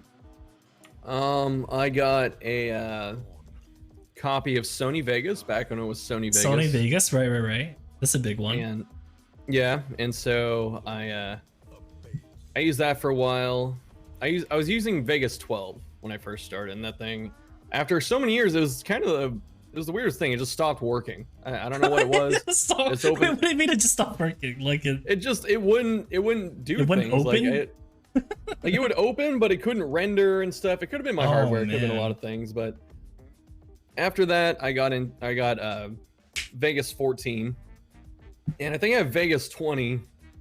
Like I have the download code, and I just haven't put it on yet. I bought it, but just been lazy. But I mean, it makes more sense for you to like have these things because I think you came from a YouTube background, right? Yeah, that's where I started. I actually didn't start streaming until like 2 years ago. Yeah. I've noticed that as well, and obviously I'm coming from a different place. I'm coming from a streaming background. I'm much more familiar with being like an on-hit personality in front of the camera for prolonged hours of the day instead of having to write scripts. That's so unfamiliar to me. And what are some tips for, this is more personal now, by the way. What are some tips for new content creators like me who are fresh onto YouTube? What do you suggest for us to do? What do you think is a good thing? What are skills to practice in order to become a good content creator? Specifically for DD2, if you can mention that as well. But I think the big one is just getting used to like talking on camera and hearing yourself, which I mean you stream already, so you're used to that, but you know, when I first started, it was pretty weird listening to myself. I didn't like it. It made me uncomfortable. Like honestly, when I first heard my voice in editing software, I was like, I sound like this? You know, I think your voice sounds fine, bro. No, I know, but like I wasn't used to it. It just sounded like a different person. Yeah, the more I heard it, I got used to it. And, so being able to be comfortable listening to yourself is surprisingly good because you're gonna be hearing a lot of yourself when you're editing. Understanding that editing is like the most unfun part of the job. Like that is when it becomes work. Is when you have to sit there and, you know, chop something down into a more digestible size, but also just cleaning audio, getting rid of messed up takes, getting rid of things that don't make sense. Dude, I would like edit out my breaths, you know what I mean? Yeah. Oh my god. I don't know why, but it feels somewhat liberating hearing all this stuff from you because like I don't feel like I don't know, like a weirdo now anymore. Oh my god, I know. It's actually so liberating hearing this from you. I know, it's honestly making me feel kind of old too. It's like, oh yes, I had these problems as well. Back in my day. Yeah, I mean, I still have the biggest one for me. Like part of the reason I don't make big edited videos anymore is I don't have the motivation. Like I'll sit there, I'll edit for like 10 minutes, and I go, man, I could just stream and have a better time right now. But have a more enjoyable time. That's what I've been. That's what's happening to me right now. Is that like, oh, I do not want to edit, man. It's fucking hard. You know, it's difficult. Okay. Yeah, and so as far as tips and stuff go, obviously the stuff I just mentioned, but just if you don't like editing, then just make shorter, rapid fire, you know, type of content, especially when you're not. I think I just have to force myself to do that because I mentioned to you that I'm like I feel the urge to talk about blah blah blah blah blah blah blah, right? But I think I just have to accept that I'm not a person who's comfortable sitting down and editing for this long periods of time. I have to do what's within an acceptable, tolerable thing for me to do on a day-to-day basis. You know what I mean? You have to chip away at it, but also if editing is like something you hate, then having I think it's like more so my experience. Like I mentioned. Could be. Yeah. But like one of the ways I get around it is I made a recent video talking about relationships. I think I put up like 2 days ago. Like relationships? Ooh. Well, I mean for DD2 when I thought the patch I don't got any life advice, I'm sorry. Shut up. For a fucking fat second there, I thought it was okay. Yeah, whatever. Never mind. Dr. FM, no. But no, like I do things that reduce editing time at the start. You know, like if I'm going to what is it? If I'm going to show examples of something on, you know, the visual cues to bring up. Yeah, I'll pull them up first. Like the recent video I did, I pulled up every example I was going to talk about, and I had Twitch clips of them. So I just put them in a browser and I just went through those. For me, that's the most tormenting part was, because again, my content is 6 hours. When I stream, it's like 4, 5, 6 hours, right? Yeah. I have to sit there like 4, 5, 6 hours of a hyper niche like situation that I have to demonstrate like the usage of the skill or like a mechanic or something like that. That's the most grueling part for me. All right, here's the real tip here. So, okay. I mean, this is what I do, but like when you write a video script or whatever, and you're not doing it word for word, don't go past like 3 points. Like pick the most important things to talk about, like the things that come up the most or people are going to run into often. Pick those, and then if you need like little sub points for those, I mean, it depends how long your video is with how many topics. But like if the video has 4 topics, pick like 3 sub points for each of those 4 topics. Try and get through them in like a minute. And then if other people have other questions, like, oh, what happens in this hyper niche scenario, they come to your stream to ask you. Okay, I see. That's a really good tip. Holy shit. Wow, I'll fucking keep that one to heart. Oh my god. Wow, yeah, that's a really, really good one. And you don't have to hit the minute or whatever, the 30-second, whatever time you give yourself, you don't have to hit it. It's good to keep it in mind. Just keep yourself on pace. You can go over or under, but you just don't want to get too long-winded. Yeah, I see. All right, so back to more DD2. Are you still okay with continuing this interview, by the way? It's been like an hour-ish. I don't want to... Yeah, that's fine. You can keep talking. I got nothing else right now. I'm just eating, so as long as you can deal with that, that's fine. Yeah, no, we can do that. This is a fucking fantastic having you on here. The next thing that I want to talk about is a weird scaling difficulty of the game. Do you feel like region 1, 2, and 3, right? That's one portion that's like mini, like micro scaling, in my opinion. The macro scaling is like the acts from Act 1, 2, and 3. I want to talk about the micro scaling first in terms of regions 1, 2, and 3. How do you feel about it? Do you notice yourself doing layers region 1? How do you feel about playing hyper aggressive or passive? Do you feel like you're behind in certain situations? I feel like, to me personally, in terms of the regions, like the ordainment, I feel like there needs to be something more. What about you? Yeah, I agree. There definitely needs to be a bigger sliding scale of some kind of difficulty, like new enemies that only appear in like later regions, not just the elites. Yeah, I definitely wish they had more elite enemies, like the what do you call it? Her ladyships, for example, right? Yeah. Is that it? Or sorry, I'm chewing, but yeah, it needs more. It needs something. I don't know. I'm pretty comfortable finding like the issue, going, hey, this is a problem, but finding solutions, that's hard, man. Yeah, I don't want to find solutions to I think problems. that was the same thing for me with what do you call it, for relationships. There's something wrong, but I don't know how to fix it. Holy shit. Yeah. My thought, like when the relationship rework, like they were mentioned they were gonna plan on doing rework and stuff like that, I thought they were just gonna bring virtue and afflictions back, but they kind of did with Resolute, right? Which is kind of cool. But I genuinely thought they were gonna bring like virtue back. I would love virtue to come back. What about you? I'm fine with Resolute. I don't know, because like when I hear things like virtue coming back or prot or multiple heroes, multiple of the same heroes and stuff, it's like, I understand. I'm not necessarily totally opposed, but I want the games to stay separate in in some capacity, you know. And I want to try and work within the new structure before just, you know, blowing it up and trying something else. Like with progression, that had to be blown up and started over. Yeah, for sure. relationships that had to get blown up and start over. Like prot, like when I talk to Thick about this, my first response is usually like, I would rather them try and make block tokens not suck before they just introduce. I think there's other ways of going about implementing the idea of prot. I think there's definitely a lot of yeah. It's just like, just fundamentally, you know, at the most base level without, you know, going too ham on it and stuff like that. I would rather they try other things before just caving and bringing in old systems like Virtue. Like I'm okay with Resolute right now since there's Meltdown. You just got one as well on Men at Arms. Is that your first one, by the way? Men at Arms. My second. Second? Wow, the Resolute, the effects are so strong.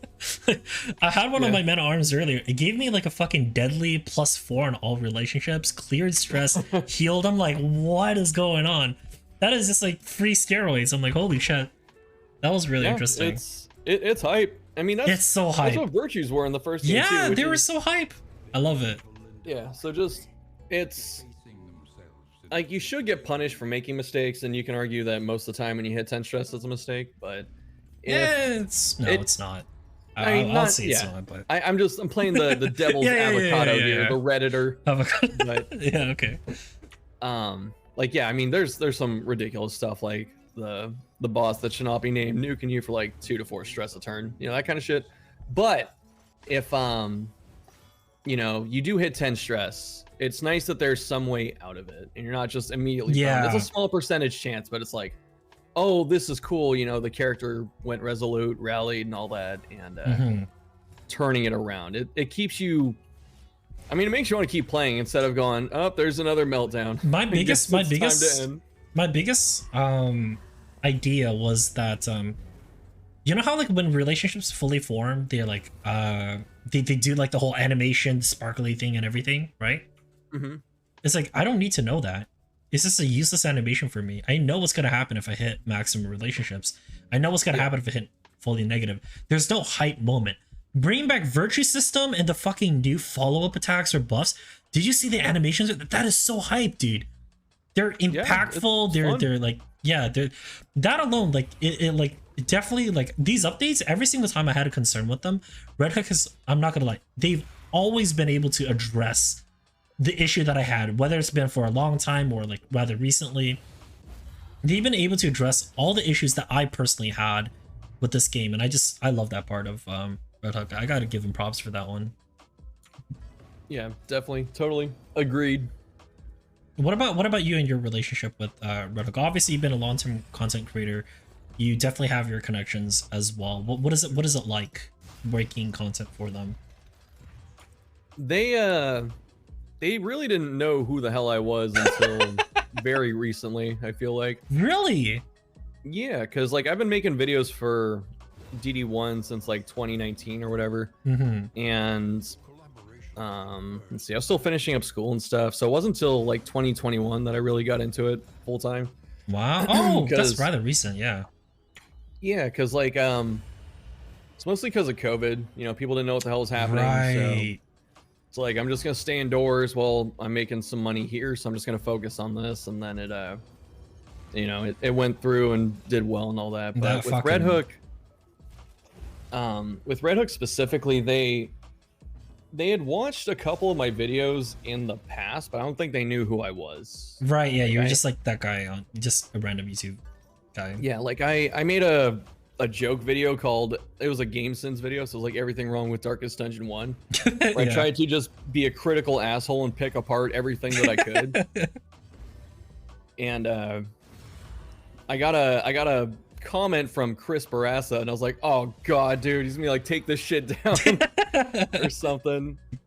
And he just made a joke and put a smiley face. I was like, okay, he's cool. Oh, that's nice. Chris is rather wholesome. He is. I mean, everyone that I talked to there is yeah. Not to discount anyone. Everyone there is like extremely. Yeah, it's easier to talk to Chris. He's usually the one out there. He's a bit more vocal. Yeah. Yeah. He's definitely a little bit more vocal. The other one was when Darkest Dungeon 2 was coming out, and they had, you know, their first press releases back in like June of 2021 or something. I made a video recapping one of their news articles, and I tried to explain, like, I hadn't played the game yet. I didn't even know what the hell any of the systems were, so I talked about it and I made some speculations and stuff. And Tyler commented on that video, and he said this is an impressive breakdown. I was like, oh, cool. You know, I didn't push my luck with them or anything. I was like, hey, thanks. And that was it. But so yeah, they just slowly noticed you. They did, and it didn't really. I don't think I was really on their radar too much until DD2 was coming out, because I was pestering them a lot to get the review copy, and they only had a limited number. Review copy, like for DD2, or? Yeah, I was trying to get a review copy ahead of the game coming out, but the best they could do was let me play it a day early, which is what most of the people that got in, they got that. So we got to play it a day early, which was fine. That was like the biggest channel growth I've ever had in my life. So it still paid off. But man. Yeah, like I talked to Chris trying to get a hold of someone, and then I talked to a couple other people, and they were all helpful and nice and all that, but I don't know if I should be naming everyone. Right, yeah. We can cut that segment out, don't worry. No, that's fine. And then it got more personal in April, because that's when I got to sign up as one of their testers. Oh shit, right. Oh dude, I fucking regret so much for not, like, what do you call it, for missing that opportunity. That out? Yeah, because I didn't know about it, because I'm still busy with school, right? So I'm like, it's not on my priority list or anything to do that, so I just didn't know about it, unfortunately. And yeah, that's definitely one of my biggest regrets, is not signing for that. I think I definitely would have. I feel like I'm on the radar for them, but they don't, like, I'm in the same situation that you were in like a while ago, right? Yeah. Where I feel like they know who I am, but they don't know who I am. So I feel like that could have I don't know, like you mentioned, it kind of solidified the relationship a little bit, right? It did, and it's been good. I mean, there's a lot of cool people in the tester groups. I like talking to everyone. Dude, yeah, I would just spend like hours in there just talking about the most like nuanced shit and what to do and like what things to fix and all that kind of stuff. Yeah, and I can't say like what, because it's, you know, NDA and stuff, so I can't say what they. Yeah, no, it's fine. Yeah. Yeah, like explicitly what they've done and what they've taken from us and stuff like that, but they listen is like the best. Yeah, best way I can explain it. And so that's more than justice to what do you call it? Obviously, like a game tester and everything, you're like, it's also a paying job, or not even a paying job. It's just like you're playing like a really significant role. The feedback is definitely important, and you're in the direct line of connections with them. You know what I mean? It's not like I make a post on feedbacks and maybe they could see it. You know what I mean? You're like, what you say is like going to their ears like 100% of the time, or I seem like at a much higher consistent rate than freaking feedbacks, right? They I mean, you're right, but at the same time they do read feedback. It's just feedback gets buried in like that's kind of what I mean. That's kind of what I mean. Yeah. So they listen to as much as they can, and it's nice, and they thank us a lot. So it's good. But with what is it, with the relationship with Red Hook, like that's when they started to notice me, because I got to talk to them directly, you know, whenever they wanted to, like whenever they had time, whenever they pinged us and stuff like that. So after a bit, you know, I started building some rapport with a few of them, and they're all some just wonderful people. I could not say anything else. Fair enough. Let's see. Oh, what are some concerns do you have about this game? We talked about what do you call it? Obviously the release date, right? But what are some other concerns you have with this game? It could be like, you know, balance based, mechanic based, or just overall. Do you have any concerns? Yeah, I'm kind of worried about the difficulty, like having it scale up and stuff like that, because it feels like some stuff is hard, some stuff isn't hard enough, and I don't know. I kind of worry about what content they may put in, because I know some like when they on the old roadmap when they scrapped the 5th region that they had planned, even though it didn't look like they had anything. Like on the first roadmap, it was just a bunch of question marks. So the fact they scrapped that and they're working on other stuff instead. The game needs didn't it, they but didn't they like revamp like the roadmap like several times or no? It was just I think it was just once, like one major revamp, and they cut some things like the extra region they were gonna do, but the main things are still gonna get done, like the all 5 acts, 2 heroes and 2 bosses. All 5 acts, 2 heroes, 2 bosses. Yeah. What about DLCs? Do you have any, or what would you like to see from the game in terms of DLCs? Do you have any idea? Or I kind of want them to bring back some DD1 content, because like some Crimson Court? Yeah. Like I would like a courtyard region. You roll through it like you normally do with a wagon, but I don't know. It would just be fun to see that again, or the farmstead from the first game. So just more regions, more characters with DLC. They can sell it one at a time, I guess. Buy a hero, buy your hero separately, buy the DLC, or buy the regions together. Like all that can be pretty cool, as long as they're not super aggressive micro transactiony about it. Like pay $2, get these 5 trinkets, that kind of shit. Sorry, I was I purposely dragged a, what do you call it, sacrificial pillar forward. All right, sorry. I was a new son. Yeah. I'm not gonna lie, I kind of tuned out half the stuff.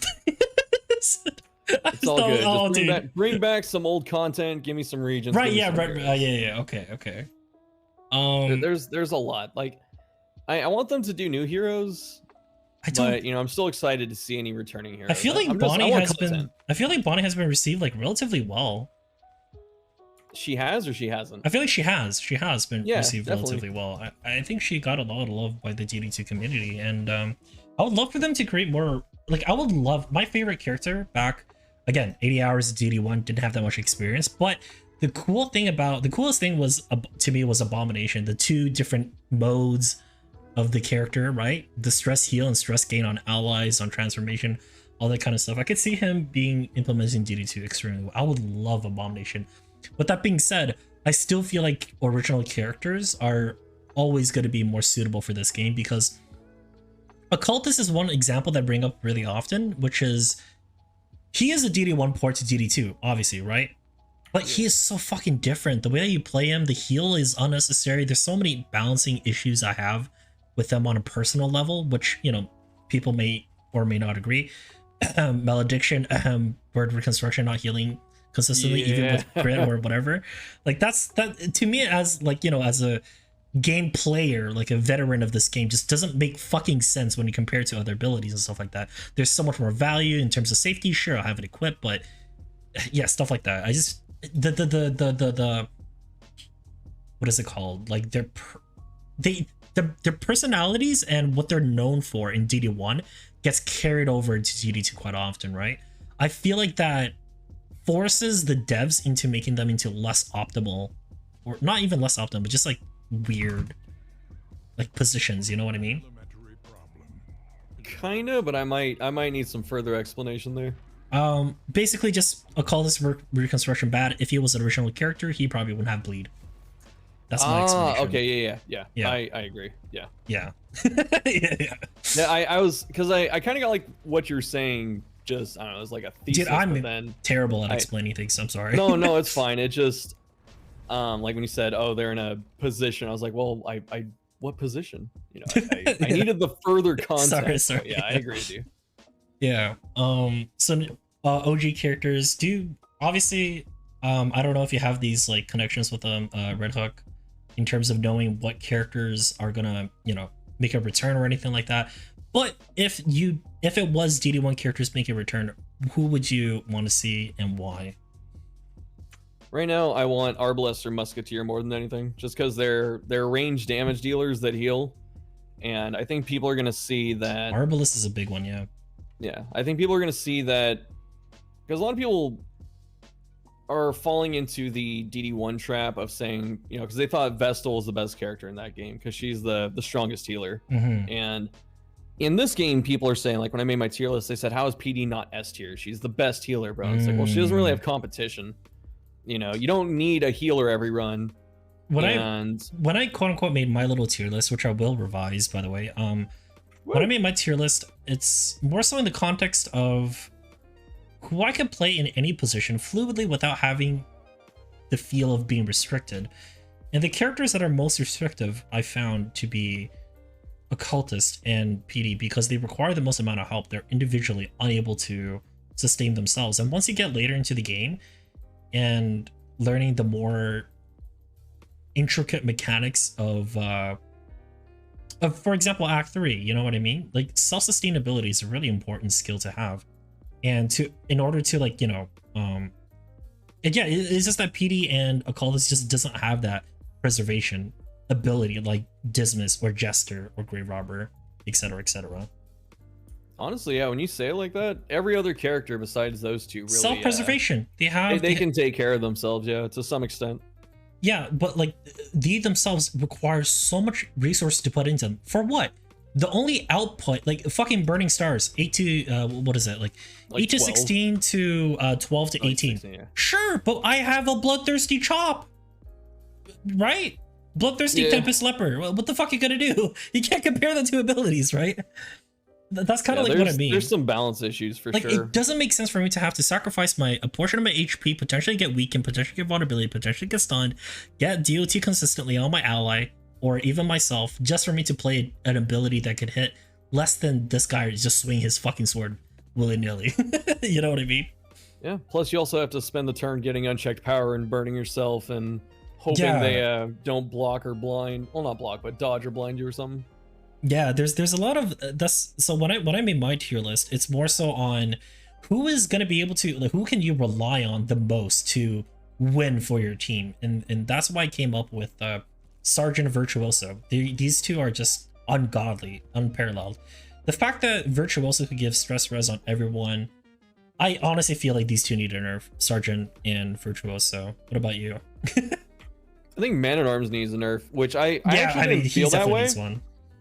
Until you, I didn't feel that way until you said it, and I was like, really? And I was like, no, when I first heard that, someone popped in my stream and said, Shy says Man-at-Arms needs a nerf. I was like, that dude is tripping. And then I thought about it, I was like, no, he's actually right.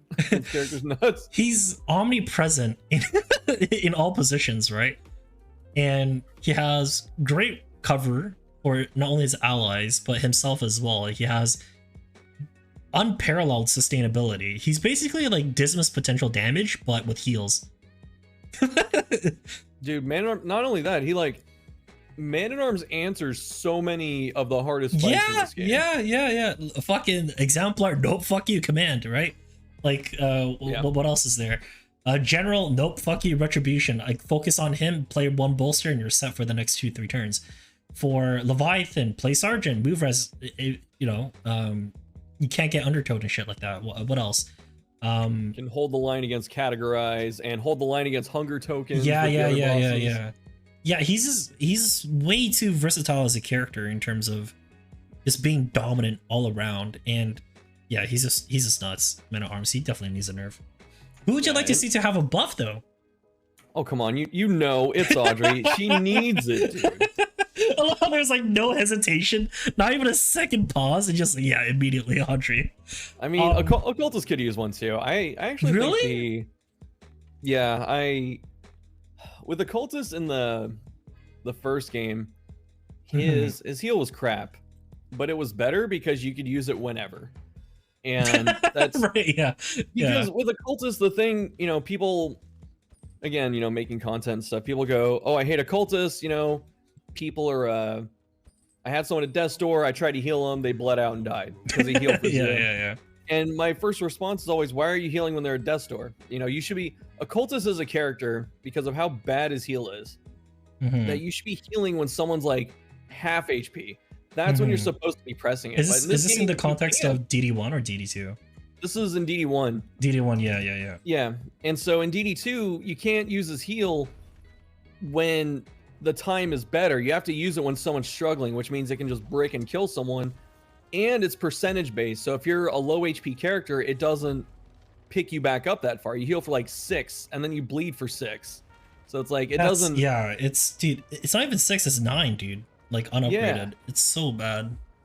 Like so the only time I use his heal is as a last resort. You know what I mean? Like I've exhausted all other options that I have to heal with him, aside from passing, I suppose. Like a second last resort. It's just he's a really interesting unit, and it's unfortunate because I still feel like upgrading word on him is still an insane priority. It is like it's still bad with the upgrade, but it's like slightly you have less to bad. Like you still have to. Honestly, I've been when I play occultist now, if I'm not trying to do something, you know, fun or whatever with the other paths. Well, like, you know, because I like to run Anamnesis and Aspirant, like those are fun. Dude, I fucking hate Amnesis. It's not great, but you know, if you're playing Act 1, yeah, okay, Act 1, I can see it. It wins in most of the fights, but I can see. Yeah, and the later chapters, it kind of sucks, but it's still fun, you know. But with occultist, the path I like most, even though I thought I hated it the most, was ritualist, just because you get the bonus healing. Wow. I don't care about anything else on the path, but like getting the bonus healing, and then it makes it so I don't have to put in the mastery point early, and I can put it in like the 2nd or 3rd region, and it's not that bad. It's still bad, but like once that's mastered, plus the healing bonus from the path, it's serviceable. Serviceable. What does that word mean? Just means like it's good enough. It works. Oh, okay, yeah. I think for me, a person that I would want to see upgraded is, I think it might be occultist too, but in terms of like self-preservation, you know how he has like debuffing skills and all that kind of stuff? Is there like an enhancement skill? Is that like within the DD2 lore accurate type shit that he has like a ally buffing skill or no? No, right? The closest thing he has is in Butcher's Circus. He can give someone stealth. But that still matters. That's huge. Wait, what? He gives people stealth? Really? In Butcher's Wait, that's Circus, actually so insane. Yeah, I mean, it would be cool in this game too, but yeah, like, you know, just when you said that, it kind of made me think about it too, like self-sustaining or taking care of himself. Like, since the curses aren't that good, you know, what if weakening curse like put vulnerable on someone and then gave him block? Yeah, like, yeah, that's what I want. Like that's exactly maybe what I that's want. too strong. I don't know. Or no, fuck it. Like, you know how it gives like currently two weaken on upgrade and then remove crit as well. That's a pretty decent upgrade, but I feel like if it's just 1 weaken, but I get a block or even a dodge or something like that, fuck yeah, you know, like I can see it. Yeah. Like highway, like the biggest example that I could come up with is highway robbery versus you obviously the token system weaken. You have 2 weaken, you get 2 strength, you're neutral, right? Yeah. I see this the same way as highway robbery. Enemy has 2 strength token. Instead of playing weakening curse, I could play highway robbery and I steal that shit. That's way more valuable than weakening curse. Yeah, it's a little bit stupid, but do you kind of get what I mean? I see it as a transferable. I see it as like a transferable like token and everything. So that's why it's a. So why is that allowed in the game? But like weakening curse is just always going to be a debuff, which is also on a percentage chance. Where stealing the tokens is guaranteed. You know what I mean? As a buff. Honestly, yeah. That to me just yeah, it's a little bit funky, if you will. Yeah, there's just some weird. Like I know there's a lot of balance issues right now, but just some of the designs on some of the characters, it's like, how did this come out of the same studio? Like how did the same team produce both of these? You know, you have Grave Robber who gets 50% combo chance or crit chance on combo, and then you compare that to Dismas who gets crit on demand. It's like, how do both of these things exist at the same time? The only argument that I have to that is self-preservation and healing and stealth. That's the only thing I have towards it. I feel like the reason why I don't feel like Grave Robber is that bad is because there hasn't been a situation where she's been able to shine that brightly yet. In Act 3, she's starting to a little bit.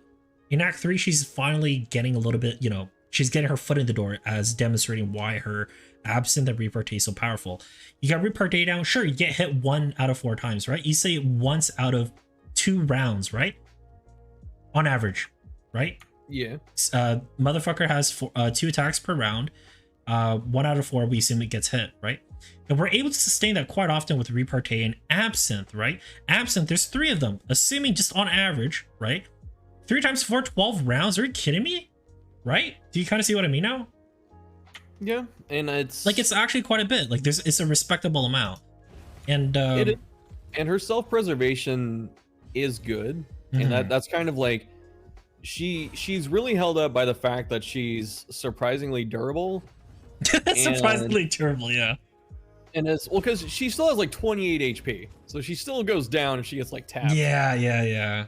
But and Dead of Night's a dead button on every boss, like that kind of stuff. Yeah, I wish. Yeah, Dead of Night needs to get changed, man. I don't like Dead of Night. You should be able to eat your own teammates. That's all I'm gonna say. I'm okay with that, honestly. That's not too bad of an idea. Yeah, but with the issue I have with it is like there's already a bunch of other tanks in the game and stuff like that. So you already have 3 other tanks, and then it's like you have this dodge tank. You know, that's cool. But I consider a Grave Robber tank in my opinion. She is. She's like I play her as a tank. If it was like an MMO, she'd be like an off tank type of character, at least to me.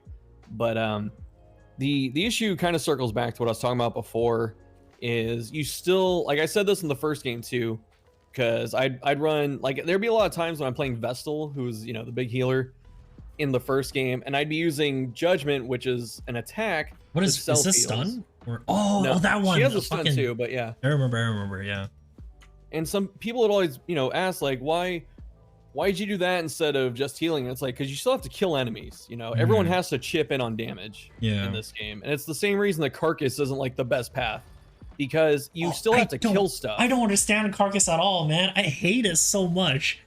Yeah, but see, that's what I'm saying, right? Because you have Grave Robber, who's a great tank, and she can survive. Carcass is like almost unkillable in certain fights, in most situations, but it's not the best path. And the difference between them is you have to be able to do damage. Like Grave Robber does more damage than Carcass, so it just makes it infinitely better than a path that does almost no damage.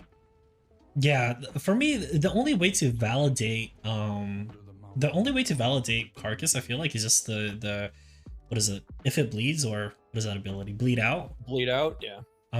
It's just that those are your only damage options. It's unfortunate how it's forced into position 1. I feel like, again, this is exactly what I mean. If this was a character not from DD1, you know what I mean, but freshly created from DD2, like just a raw character on its own, it wouldn't have that. You know what I mean? Yeah, I agree.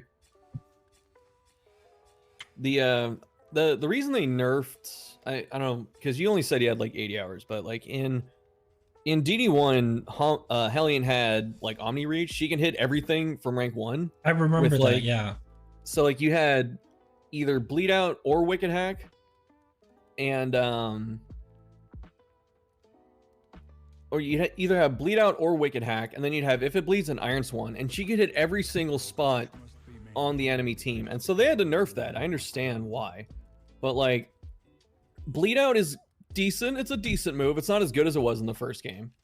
And what is it? If It Bleeds just isn't there. Like, it's half of Harvest. You know, Hellion's supposed to be a really good damage dealer and pretty tanky. And Jester's a support just all in character. Howling End. Yeah. Yeah, and that's the thing too. It's like, it doesn't matter how much, I don't know how much they have to nerf Howling End before it's just not, because they gave it a 3-turn cooldown and then a 2-turn cooldown. It's like, this move is still good because you can hit it on turn 1. You can slam it turn 1 and kill something, and it will always be good because of that. I think it's the same argument for as to why I think Finale is actually fine, is because it requires at least a little bit of setup. It requires a little bit of, you know, intuitive gameplay in order to like set it up properly. I have to play move forward ability such as Solo or Wit's End in order to you know, play Finale, right? Yeah, there's actually like something there. There's something, there's a prerequisite I have to meet. That brings up an example of like Dismas and what do you call it, Hellion as well, which is play one ability, you get everything you need. You play Howling In, play toe to toe. That's all you need. Maybe Adrenaline Rush. I swear to God, you could probably just equip those 3 abilities on Howlin, and she could probably make through like most of the content just with those 3 abilities. And the same thing could be said for like Dismiss with Take Aim, right? You don't really see that many variations, even though Yellow Hand came out, and Yellow Hand was actually quite interesting. I still don't feel like it's that like prevalent enough. You know what I mean? Yeah, and I definitely agree with your sentiment too. Like, characters become just get into these like two turn, 3 turn cycles and stuff like that, where, you know, before Howling End got nerfed, it was just toe to toe Howling End over and over until the field was empty. And with Dismiss, it's the same thing. It's just take aim, pistol shot, or whatever until everything's gone. And I remember, I forgot what it was. Like, I was just trying to, you know, make content essentially, just do something for chat. Where I got to, I forgot what boss it was, but I got to like a mountain boss, and I took off everything except take aim and pistol shot. And everyone's like, well, aren't you gonna need the other buttons? And I was like, no, I don't need the other buttons. Yeah. That's fucking awesome. Yeah, I mean, it was a pretty low risk scenario, but low risk scenario. Yeah, let's just hit the end of the boss casually. Well, because you said it earlier too. Like, I don't care if I win my runs. I want to make them as fun as possible for myself, but also more the viewer. I want the viewer to have a good time. So I try and come up with goofy stuff. For myself, it's more so if okay, so I have like, you know, what is this called, like the points enabled where people could vote on, or not vote on, but they could decide my team comps and all that kind of stuff. I'll do it for content, but I'll fucking hate doing it. You know what I mean? I know it's not gonna work because I know what the team is capable of. It's different from where another person does it because they don't know, but I know. You know what I mean? I probably low-key played almost all the possible logical like formations of a team. You know what I mean? And the other ones are probably like the more obscure ones. Sure, I may not have that much experience, but I know what a team could potentially do. I have that knowledge. It's why I'm able to like, do you do layer 1, region 1 that often? Like, how often would you say? I do it as much as I can, unless my team is absolute dog shit or something. Yeah, I do it. I usually go for it. I go 9 out of 10 times for it, right? And a lot of people are like, oh, how do you do this boss or anything like that? It's just knowledge. I know what the team is capable. I know what's necessary and all that kind of stuff, right? And it typically works out because of my knowledge. When it comes to sorry, reading chat. When it comes to, and then you just compare that to what do you call it? Fuck, I lost my train of thought. It's all right. You can take a minute. Think about it. Deep breath. Fuck, I can't remember. All right, whatever. Oh, this is another one. How do you feel about the region layer bosses in general? Like, obviously the general is like a little bit easier than the, you know, the vibe. Yeah, general's the easiest one.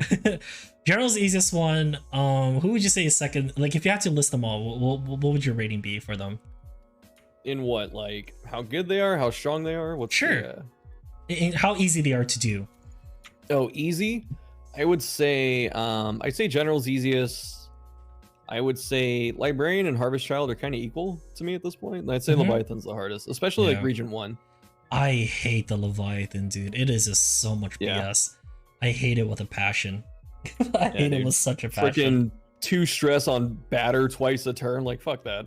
1 to 2 stress, right? 1 to 2 stress. It's always 2.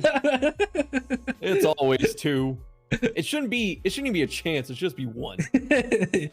Yeah, it's such a highly volatile fight because the rewards, well, I mean, now they recently changed it where a lot of the thresholds for trinkets were removed, right? So that's an amazing thing for like Sodden Sweater. I had so much fun playing that trinket. It's so good now. It's so good. Yeah, I love it. It's so good. Yeah, I didn't realize, because like when I first, I'm just gonna jump in, but like when I first picked it up after the patch, I was like, wait a minute, you know, this works way different now. It's so good. Yeah, it's the same thing where like, have you tried, like, I literally just bought this trinket as well, Mortal Ward. I don't know if you're watching this stream. On entering, I think it's the, yeah, go ahead, sorry. On entering Death's Door, you get a crit, dodge, and stress -2. No preconditions, no nothing. Like, I just guarantee get a crit dodge, and -2 stress. I mean, it sounds. Imagine if you had this on your Man at Arms against the eyeballs. Enter Death Door, get Mortal Ward, get a crit strategic withdrawal, heal all the way up, and you have a dodge token on yourself. You don't lose Deathblow resist, right? Just because it doesn't get checked, you just get knocked down. So it yeah, so you still have that dodge plus. So now it's even like it's a chance. So let's say the eyeball fucker has 2 turns in a row, crits you 60 damage, you're all the way down to 0 health, you got Death Door, you got a crit, and now a dodge plus token. Now it has to go through your DBR check and also your dodge token as well. How cool is that? I think Mortal Ward is one of the strongest trinkets in the game now for Act 3. For Act 3, yeah, it does sound good. I haven't seen trinket. I'll show you. I haven't seen it since the patch. No, I mean I've seen it before, but I haven't seen it since the patch, so I haven't had a. I have it right now, so I'll be able to show you. Like, I mean, maybe not for like this run, but no, maybe I'll send you like a link or something. Yeah, no, I think I do undervalue that trinket because I see it and I'm like, well, I'm not trying to be on Death's Door, you know. So I kind of undervalued it. I think if it had, I mean, this will probably make it really good, but I feel like if it had a speed token, it would kind of push it up for me. Yeah, I can see that. Just like you get, because when you hit Death's Door, you get like -3 speed or something like that. So it's very hard to outspeed the next thing that might actually kill you. So if like you hit the Death's Door at the end of your turn, then get a speed token for next turn, it could be nice. Might be too powerful, but no, I think it'll be okay personally, but I think some people might disagree. Yeah, they're always gonna disagree, man. Dude, there are people hating the relationship system. They're like, wait, this I have less control, and it's more random. It's like, bro, the old system is more random. Really? I think the old system was way more predictable, but the new system's a little bit random. The outcomes were predictable on the old system, and but everything else was random. Like the in items are still the same randomness. They're actually, more negative this time around. Yeah, there's a couple more negatives. Yeah, and the randomness for the new system is the outcomes, because you might still get a negative in a lot of cases. Yeah, or positive if you're low. That's the part that kind of sucks a little bit. Yeah, but like getting the pips on the old system was way more random. Like killing an enemy and someone getting mad and losing pips. Oh, actually, no. Yeah, now that you mentioned that part, yeah, I could see it. I understand that. Yeah. Like they both have some randomness. I'm not gonna deny that, but it's the old system was a bit harder to control, and like once you got there, you were just pretty much there. Same thing. If you had a negative, it was really hard to get out of it, and if you had a positive, it was very hard to lose it unless you start melting down. But with the new system, you have more control over getting there, but your outcomes are still random. If that makes sense. Yeah. Like I saw that you had like a bunch of negative relationships. Was that from Meltdown, like your last run, or no? Dude, I think so. Like I can't remember. I got kind of. Dude, it's a blur. Okay, there's just I was so salty at that fight that I forgot everything that happened. Fair enough. Fair play. I feel like because right now I've noticed, what I've observed is when your team makes a decisions in fights, it's like to engage in a fight, it's +1 on agreement and -2 on disagreement. Consistently. No way. It is. I've noticed that. It's not always, but it's very fucking close to being consistent. I wouldn't be surprised, dude. Like Red Hook does that shit. I'm hyper observant about the stuff because I'm able to. Yeah. I'm not worried about the, trinkets, pathing, and all the. I already got that stuff done. I'm now focused on the more minute, random shit, right? And I've definitely picked that up. I was more upset at like crit pips still being a thing, but if it's minus, because I haven't seen the coding, I don't know what the hell it is. I'll have to talk to someone who can get in there, but I would not be surprised. But someone who can get into the code and everything and to like decipher the shit? Yeah, I can. Really? Yeah, there are on the Discord. There are at least 2 people, that I talk to that dive into it and stuff. So, they pulled out the relationship chances for percentages. Yeah. I remember my boy BB also showed that to me as well.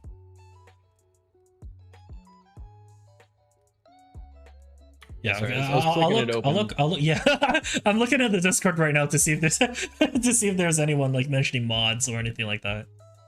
Yeah, no, with oh,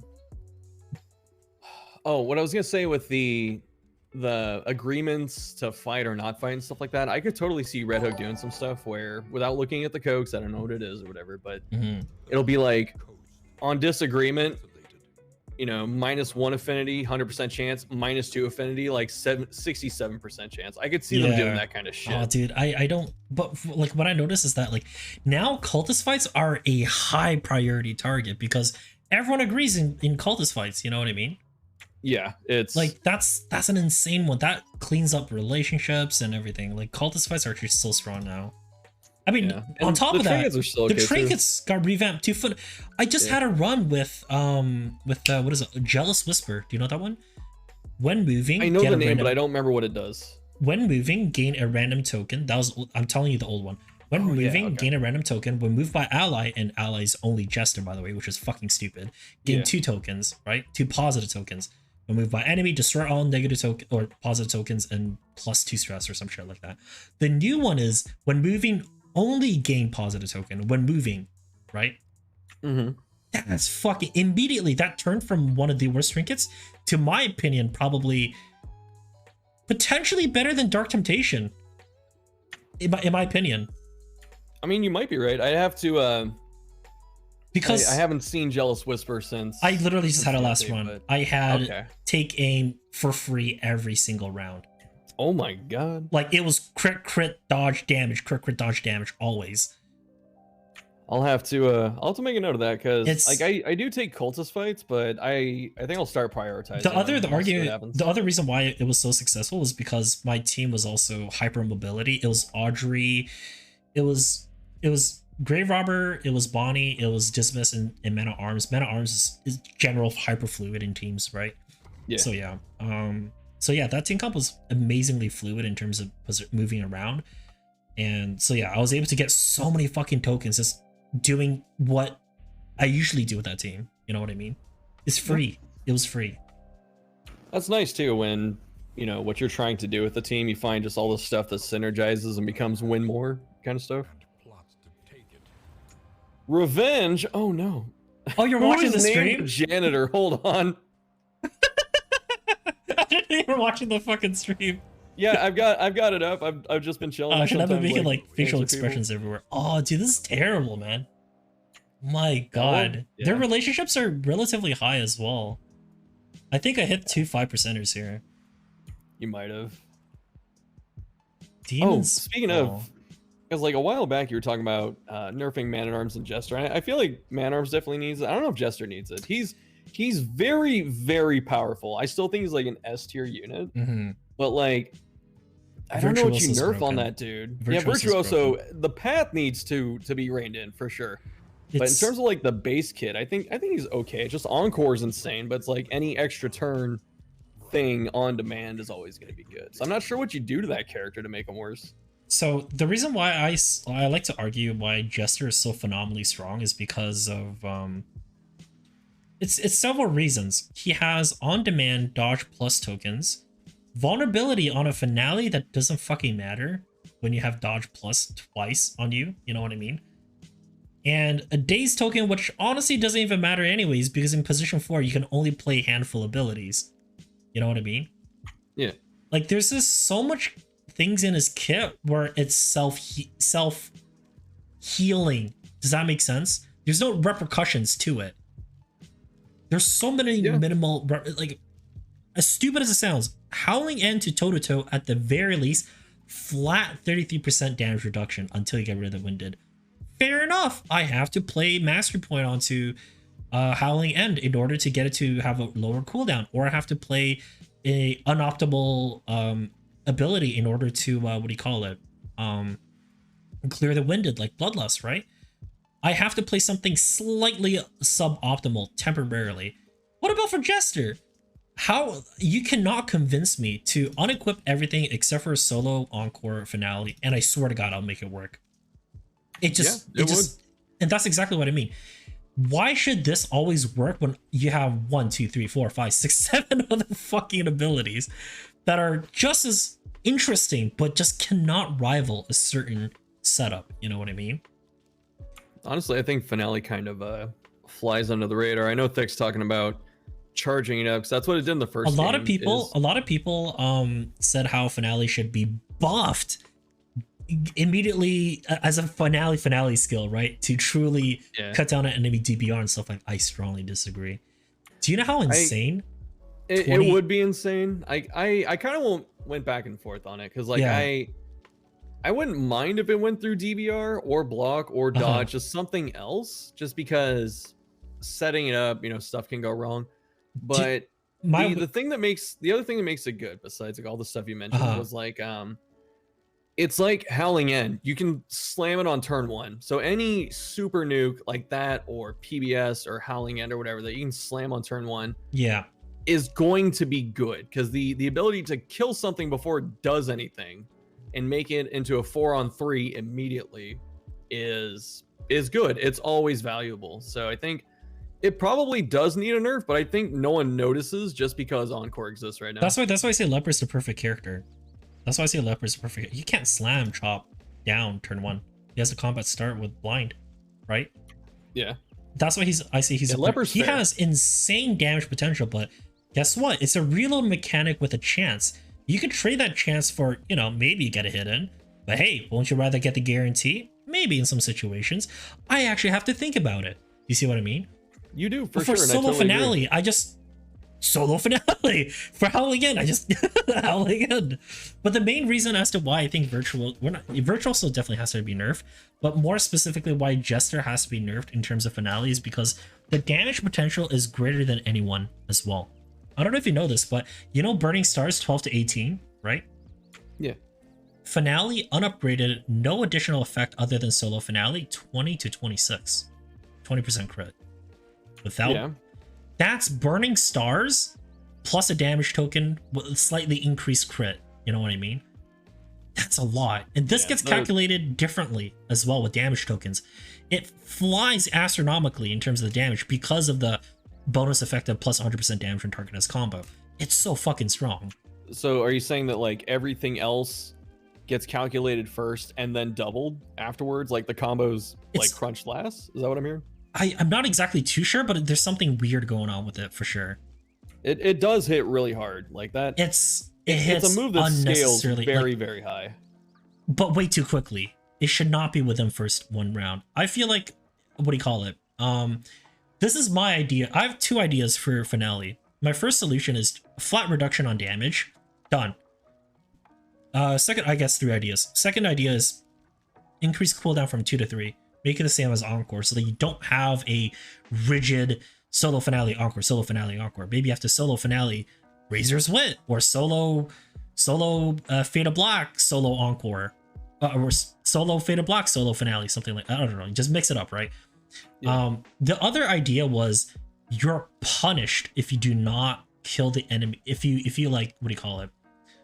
If they don't die, you take like 5 stress or something. Something stupid like that. Yeah. If the enemy is not death doored as the finale, you get not only vulnerability, but you get like, I don't know, like stress, something. You know what I mean? Yeah. No, that's creative. Because like that. It forces you to utilize the skill purely. You're like, oh, I could death door this guy, but then I'd suffer the consequences of not using it the way it is intended, right?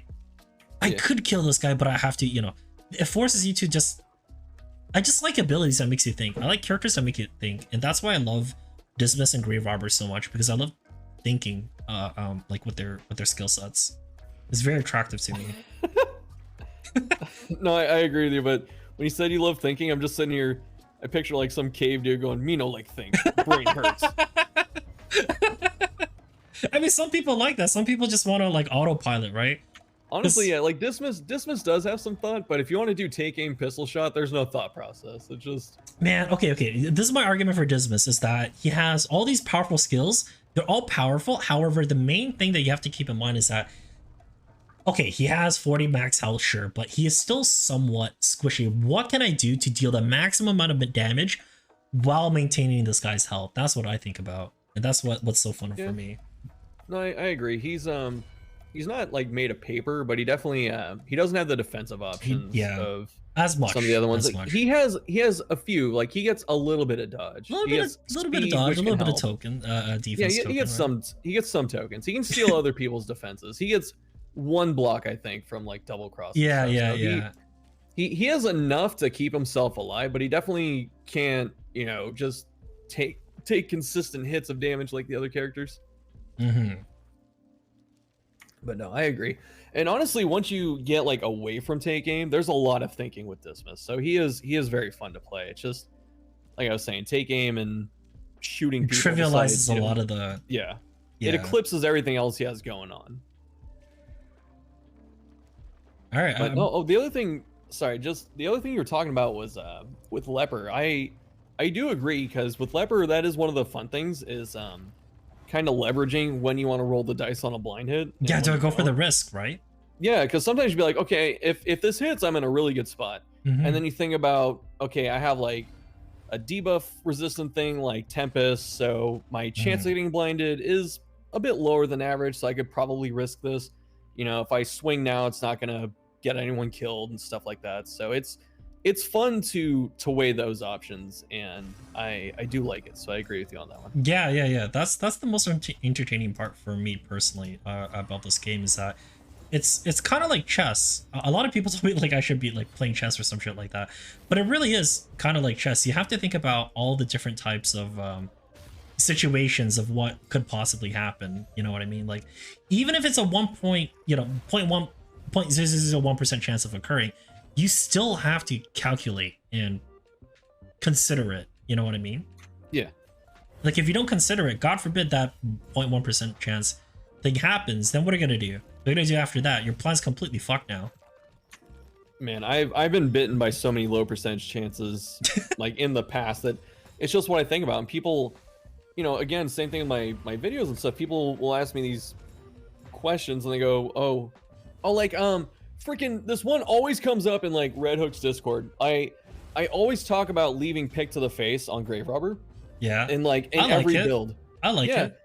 And people go, well, if I'm running a ranged Grave Robber, why do I need pick to the face? And then I go, sometimes you get moved out of position, sometimes someone dies, sometimes you don't want to move back because she's so mobile that you can change who's getting hit by moving her around.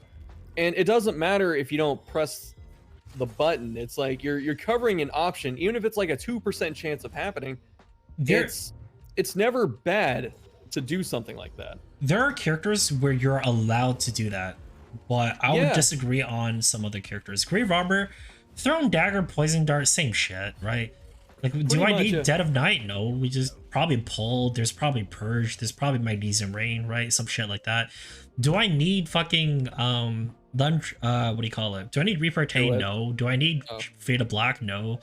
Purge, Pirouette? Yeah, sure. I could definitely see some use in that. So, guaranteed abilities, Lunge, Absinthe, one of either or Thrown Dagger, Poison Darts, probably Poison Dagger. And then what? Glen in the Dark? You're not fucking playing that, right? Do you see what I mean? That's the other half of the argument too. Is like, oh, I'm not gonna run pick, for all these other reasons. Like, what are you gonna run instead? What's more important? Yeah, exactly. Like, there's nothing else. You might as well fucking cover a chance of X happening. You know what I mean? Yeah. Something like that. Yeah. It's one of those things like, I've been doing this long enough to where most things don't bother me, but it's one of those things I read it and I'm like, man, I've explained this like 4 times. It's a contingency plan for just in case, Yes, like, contingencies. Yes, thank you. Yeah. That's the perfect word for it. Right, I'm getting off my soapbox. Soapbox? What's that? Talking about like, I'm preaching, I'm ranting, I'm climbing off it. Oh no, preach all you want, bro. I'm fucking right there with you. Like, these people have to, like, I get asked all that, like, because like obviously I play at like a very efficient level, right? I'd say I play at like 80% efficiency, but when someone who plays at an average of like 20% efficiency asks me why I did this or that, or like, oh, you should have done this, I'm like, no, you dumb cunt, because and I go on for like hours, you know what I mean? Like, I just started to ignore people at this point, but obviously that's like the more toxic. Most people are pretty kind. They're like, oh, should this ability be considered, something like that. They ask in such a polite way, right? And I could go on hours and hours talking about, oh, if this happens, then this could happen. Like it's really something. No, I agree, Yeah, and it's a Twitch thing, I suppose. Yeah, I still like that people, you know, criticize and critique, and even like my choice. I'm not like infallible, so it's good because sometimes it makes me think about it, and there are plenty of times I'm wrong. Exactly. Yeah, like I remember I made like a post about how, like, you know, ever since they nerfed Bonnie, I never played her before, but then I watched your tier list and I'm like, okay, I can see the arguments, I understand it. Let me try this out. And what do you know? Lo and behold, she's perfectly fine as a character. I completely underestimated her value on the team, as especially with memories. You know the one memory, +1/+1/+1. Yeah, favorite toy or whatever. It's such a stupid memory. That is so strong. Do you know how ridiculously strong that shit needs to get? No, get out of here. That does not deserve to be in this game. It's more than 10% damage, and 10%. It's, by the way, it's 33% damage or something like that. Yeah, it's fucking yeah, exactly. It's way more than fucking 10%, and it's all DOTs. Like, okay, like what the fuck? It's just really strong. Yeah, well, I mean, most characters don't get to use more than one DOT. It's just Plague Doctor gets to triple dip if she so chooses. But what I'm saying is that, like, good. if it was broken down into 3, only plus blight, only plus bleed, only plus burn, I could see that working out. You know what I mean? I think that would be okay. Like it would work. I don't see it changing too much. Oh, I think I'll give you a little bit more context. So currently we have around, like, I think 20-25 memories or some shit like that. I don't know exactly. I think it would flood the pool more with those what do you call it? It would flood the pool with more of those options, making you more consider, like, you consider more like what would you prioritize for your characters, you know what I mean? Like, do you really need burn for magnesium range? Yeah, sure, you can argue it. Do you really need bleed on your PD that's, you know, alchemist? You know, whatever. Oh, sorry, getting hiccups. But yeah, it's I feel like adding to the pool could definitely help out with I don't know what's the right term, like spacing of, I don't know what. No, I get what you're saying, and I think I am excited to see what they do with the memories, because I do feel like there's more. There's gotta be more. Of course, yeah, 100%. There's gotta be so much more. Yeah, so it'll be interesting. But I agree, favorite toy is definitely one of the best. Might be the best. I'm not sure, but it is, in my opinion, is the best. The only thing that's better potentially is the health one, 10% health. Yeah, the health. I like the health one. I like after the mountain change, I kind of like the DBR one, even though it's not like that impactful. The DBR, the 5% DBR. Yeah, 5% matters. Yeah, it does, especially with the changes. I mean, I like having it. The other one, isn't there like a stress res one, like 15% flat? Like that. It's 10%. That could be good. 10%. That one's, okay. Yeah, it's still good. No. By the way, good. I'm convinced stress res does not fucking function the same as, like, as you imagine. 10% stress res is like, I don't know how to explain it, but it's not 10%. It's more than that. I swear to God. I don't picture like scribbling on the whiteboard. It's there. It's not. It says 10%, but I swear to God, it's not 10%.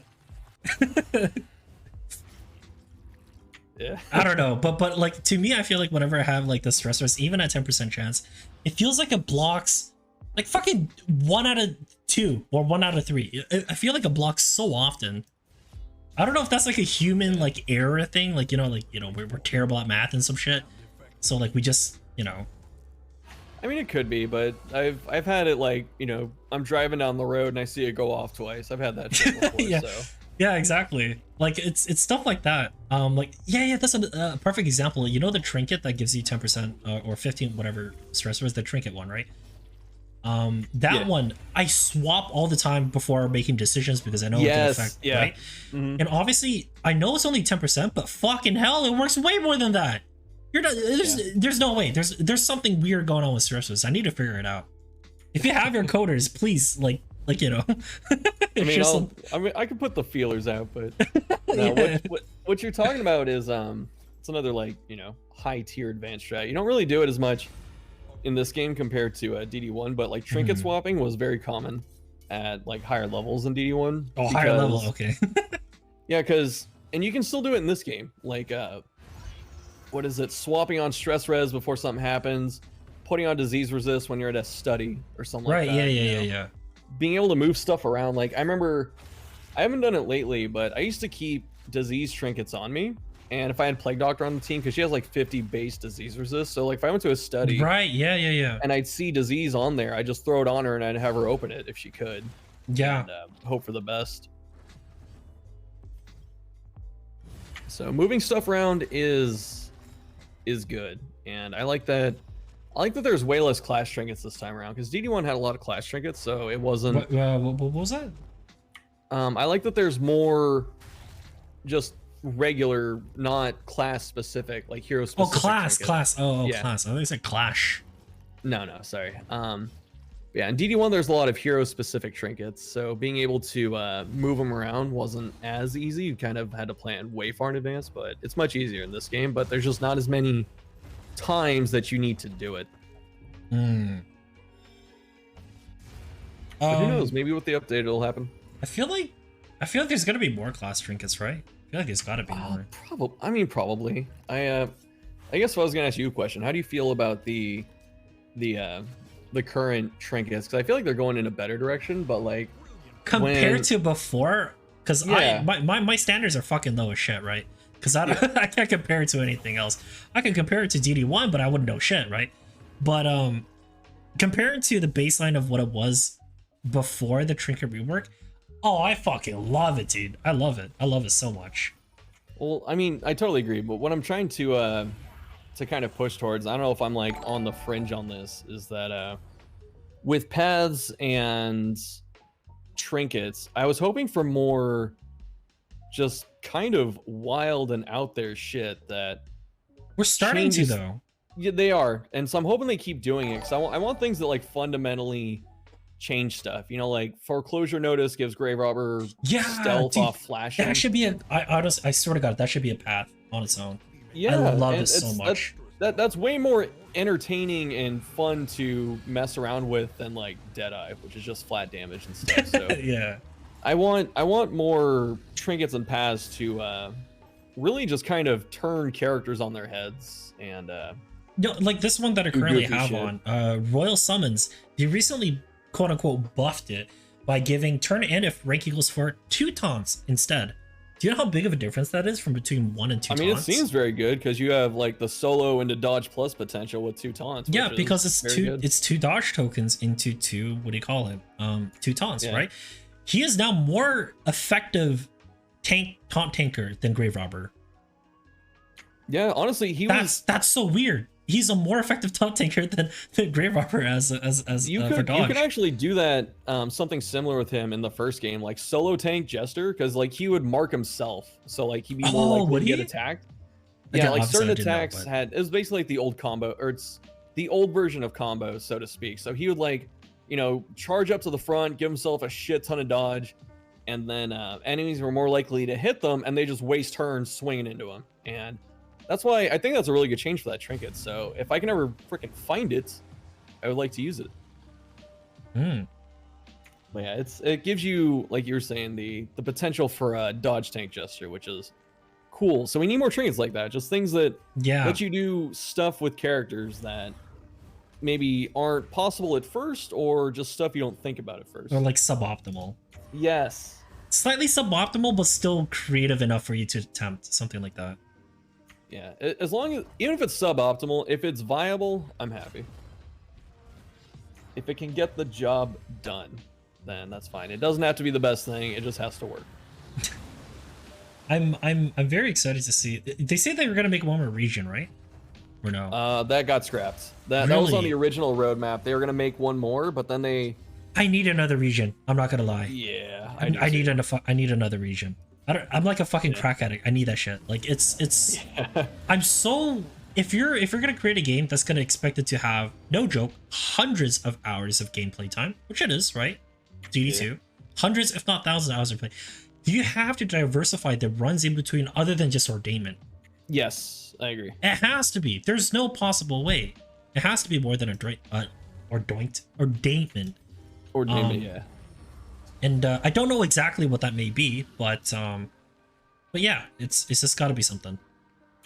Yeah, and that's, I'm not sure if they're just feeling like the time crunch or whatever, because I don't know where the hell I heard it, but I swear they said something like when they decided Collector was coming back, they said that part of the reason they scrapped the new region is because that enemy, like I guess what they want to do with it is going to take almost as much time as making a region. And then when you think about it, because when you think about it, in the first game, Collector summoned 3 different heroes. It was always the same 3 though, and that's how he fought you.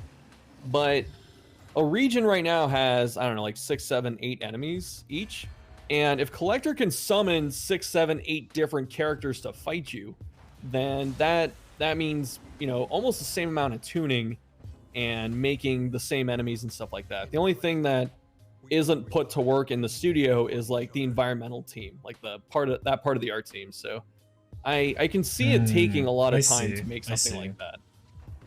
I would still rather have a new region. Trust me, I'd rather have something else to look at. But, and I'm not trying to defend them, but you understand. We understand. Yeah. Another question that I wanted to ask, but I just escaped me because I swear to God, I got the attention span of a fucking goldfish. But what was that? Fuck, son of, never mind. Are we off script at this point? Oh, dude, we are way off script. My I was about to say it to you like half an hour ago that my questions for my cues for shuffle is like it's already been done. Nice. We got out of most of them. But yeah, I'm glad that we got into like a little bit of a flow state. I kind of like these conversations. I'm not gonna lie, I enjoyed it quite a bit. You're an easy guy to talk to. It's fun. Yeah, you too, man. 2 nerds. Nerding out. Yeah, I mean we are kind of, right? 2 very passionate weird nerds just going off about like an obscure. Would you consider this game obscure? This specific game, maybe. I don't think Darkest Dungeon. Yeah, DD2. Yeah. Anymore. Yeah, fair enough. But yeah, one thing to keep in mind though is like, yeah, it's on Epic, which people don't like, and you know, totally understandable. I never really understood that. What is the? Oh, right, my fucking question. I just remembered it now because you mentioned it. Was obviously the DD1 community had an amazing, fantastic modding community, right? Yeah. And DD2, obviously, with these new characters, 3D models, and all that kind of nonsense, I'm worried that we're not going to get the same amount of attention and love for modders. You know what I mean? Because it feels like it's harder, right? Is it not? 3D models and shit. Like you can't. People make their own characters. They change up the art and everything. In this game, I can't really see that happening as fluidly as often. Like, what do you think about it? Yeah, I agree. I mean, I hope that there's some really strong mod support, and you know, they open the floodgates or however that the back end of that kind of thing, you know, works out. But even if they made it super accessible, but I think for modding this game, it's going to be such a huge undertaking if you want to make like new enemies or characters.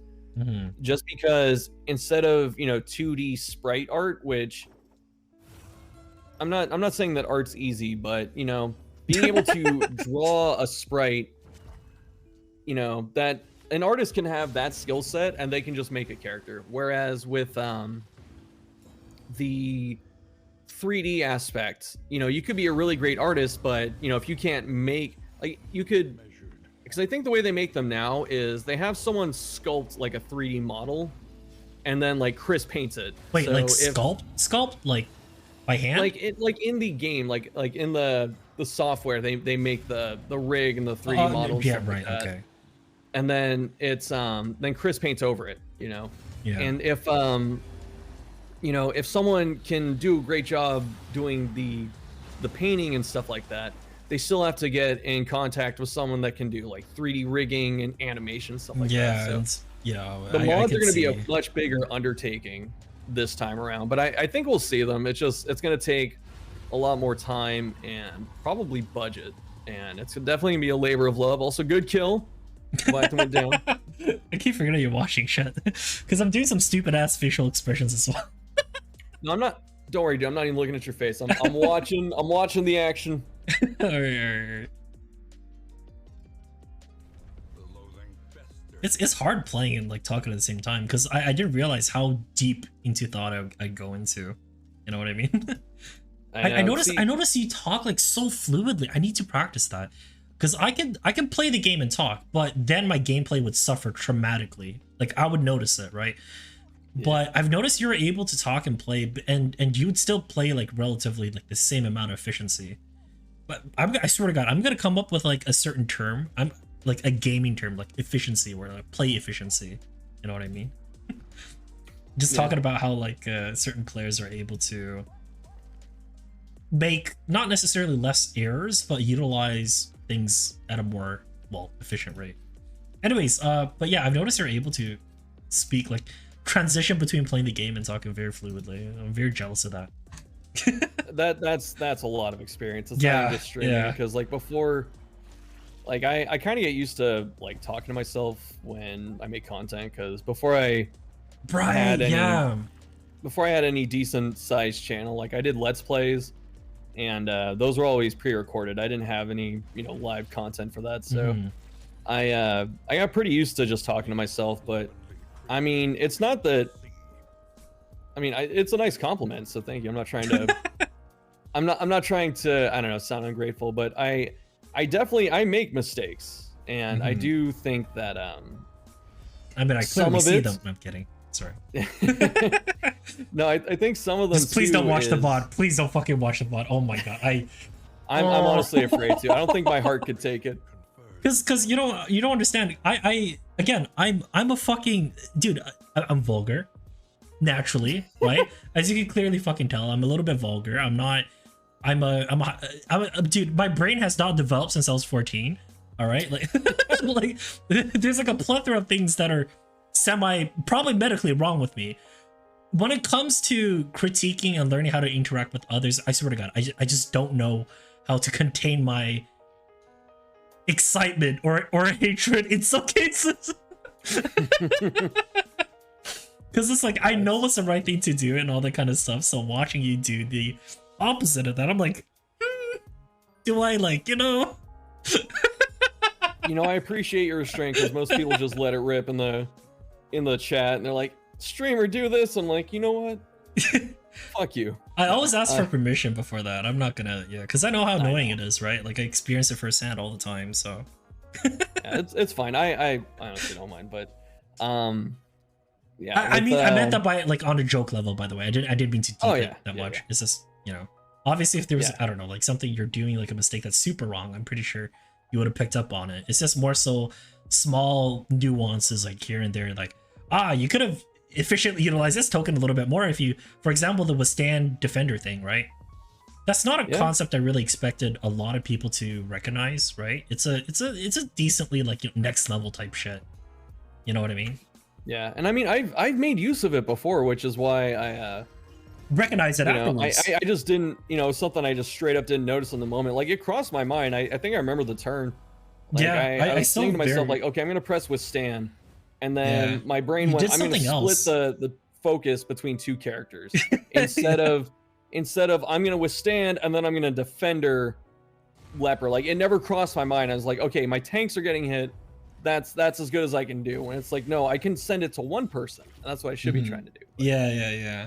I think your loss there was just the split. Honestly, it was just split. It was that, and honestly, the other thing that kind of the other thing that the more I thought about it too, that kind of hindered me was the trinket setup I had on Highwayman, because I had the hymnal or whatever, so I got strength for going first, but my occultist got speed tokens every turn, so it never went off. And when I thought back to it, I was like, I left like 50 damage on the table. It was not even that. Do you know what it was? To me, the biggest one was...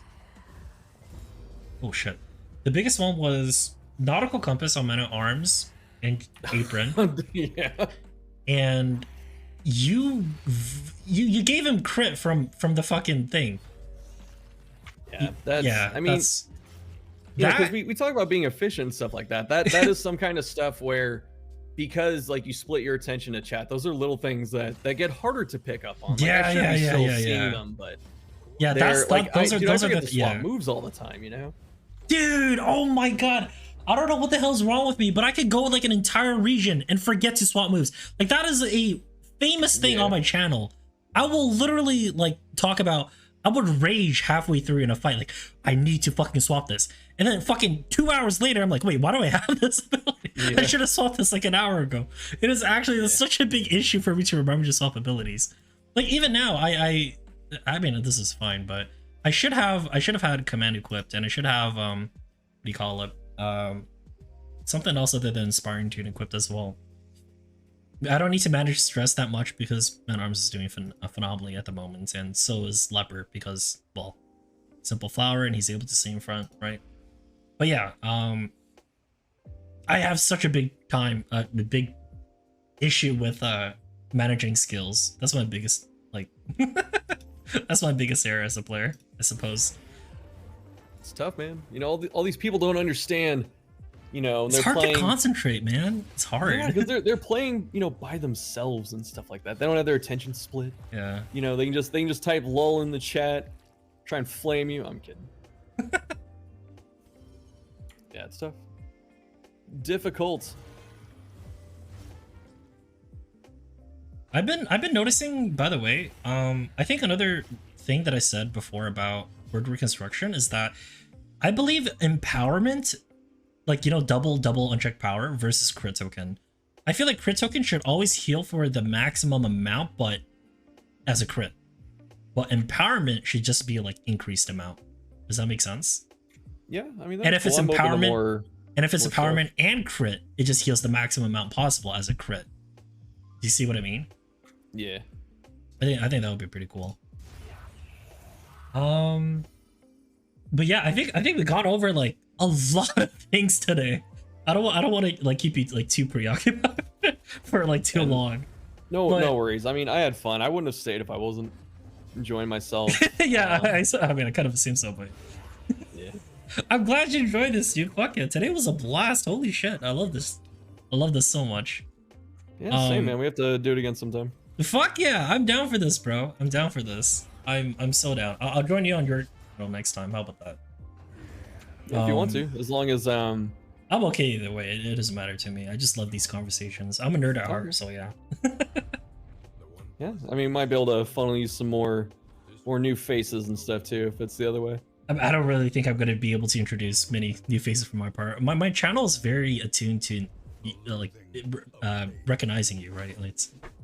Like I send them over. I see the same people. So I recognize these names. My channel has like a 40% viewership similarity between me, you, and British Brat.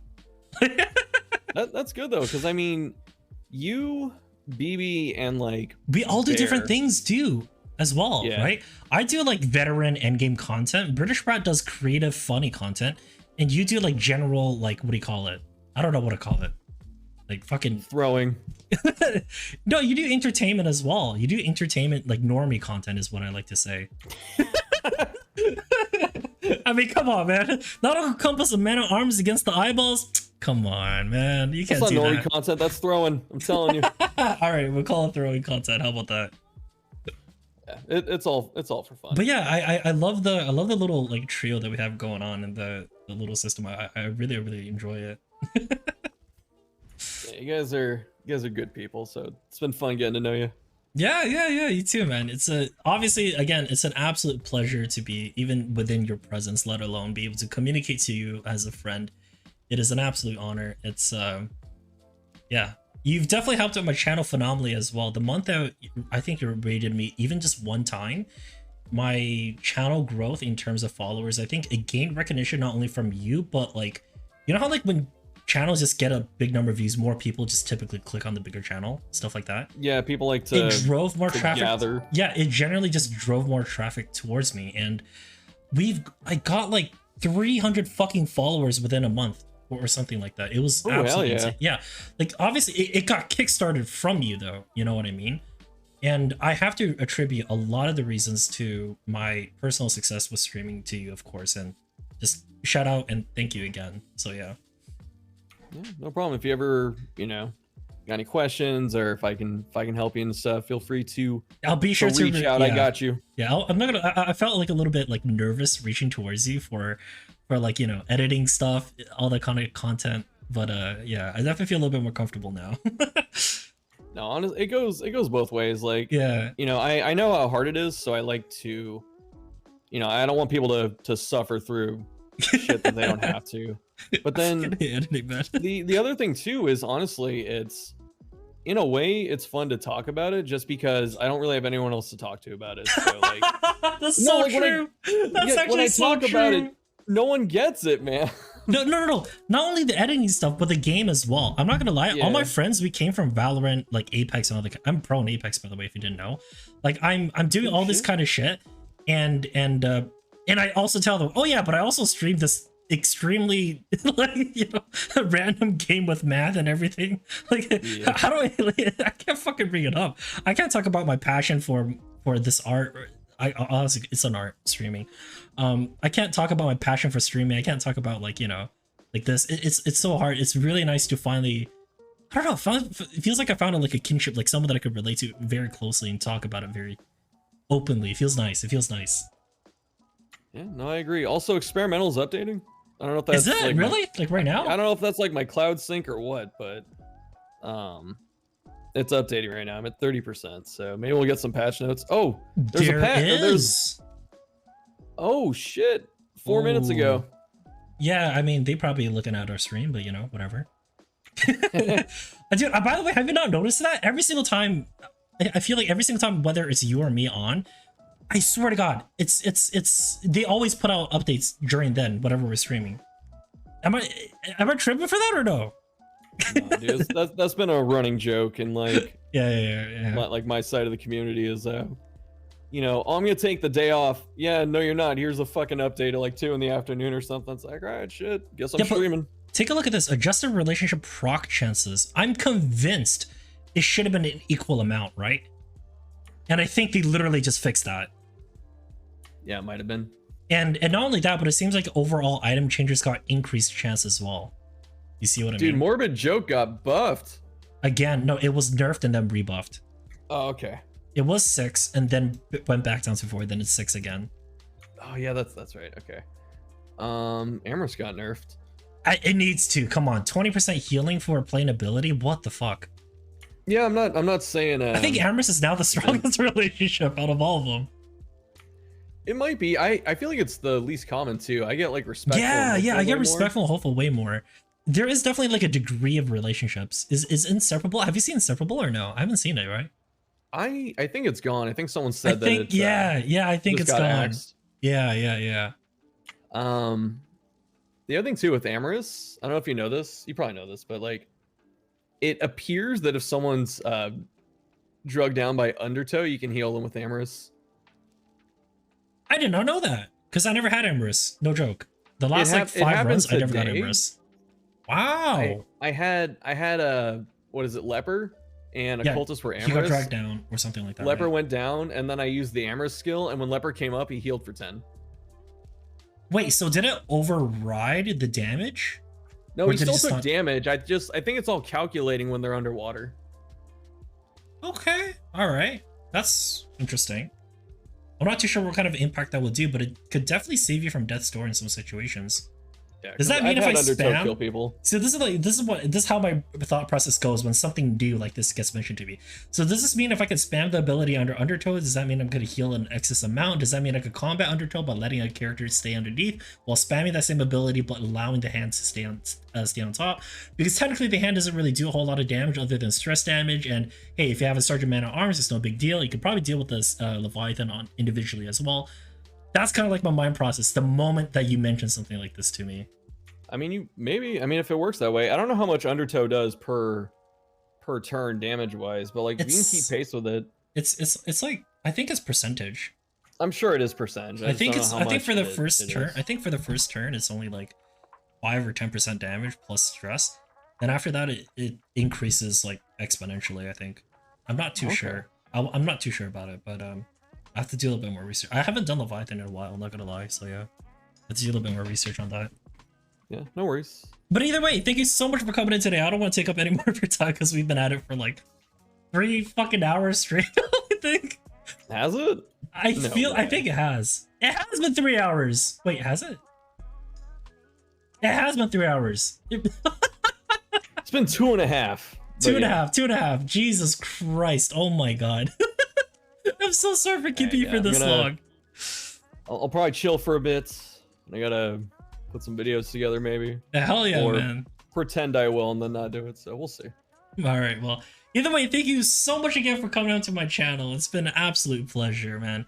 Hopefully we can do this sometime again, and yeah, any last words or... last words like see he's about to die or something. I know.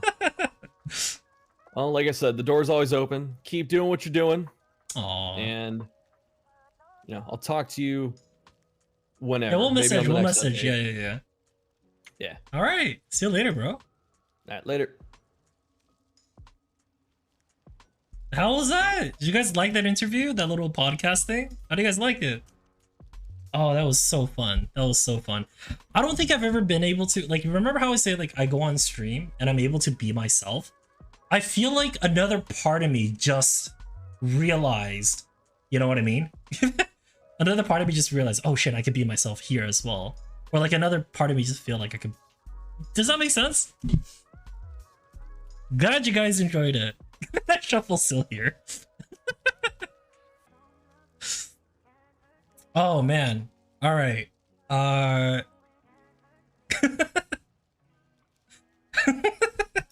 can tell like if like how many of you guys are coming from his stream, by the way. There's a lot. All right, now that we can focus back onto the gameplay, there was a lot of trinket selections here that I didn't want to address immediately, but I think I have to kind of address it now or make the changes now. There's definitely some things I want to do here. I don't think Silent Treatment is going to get the play here. Yeah, it's probably not.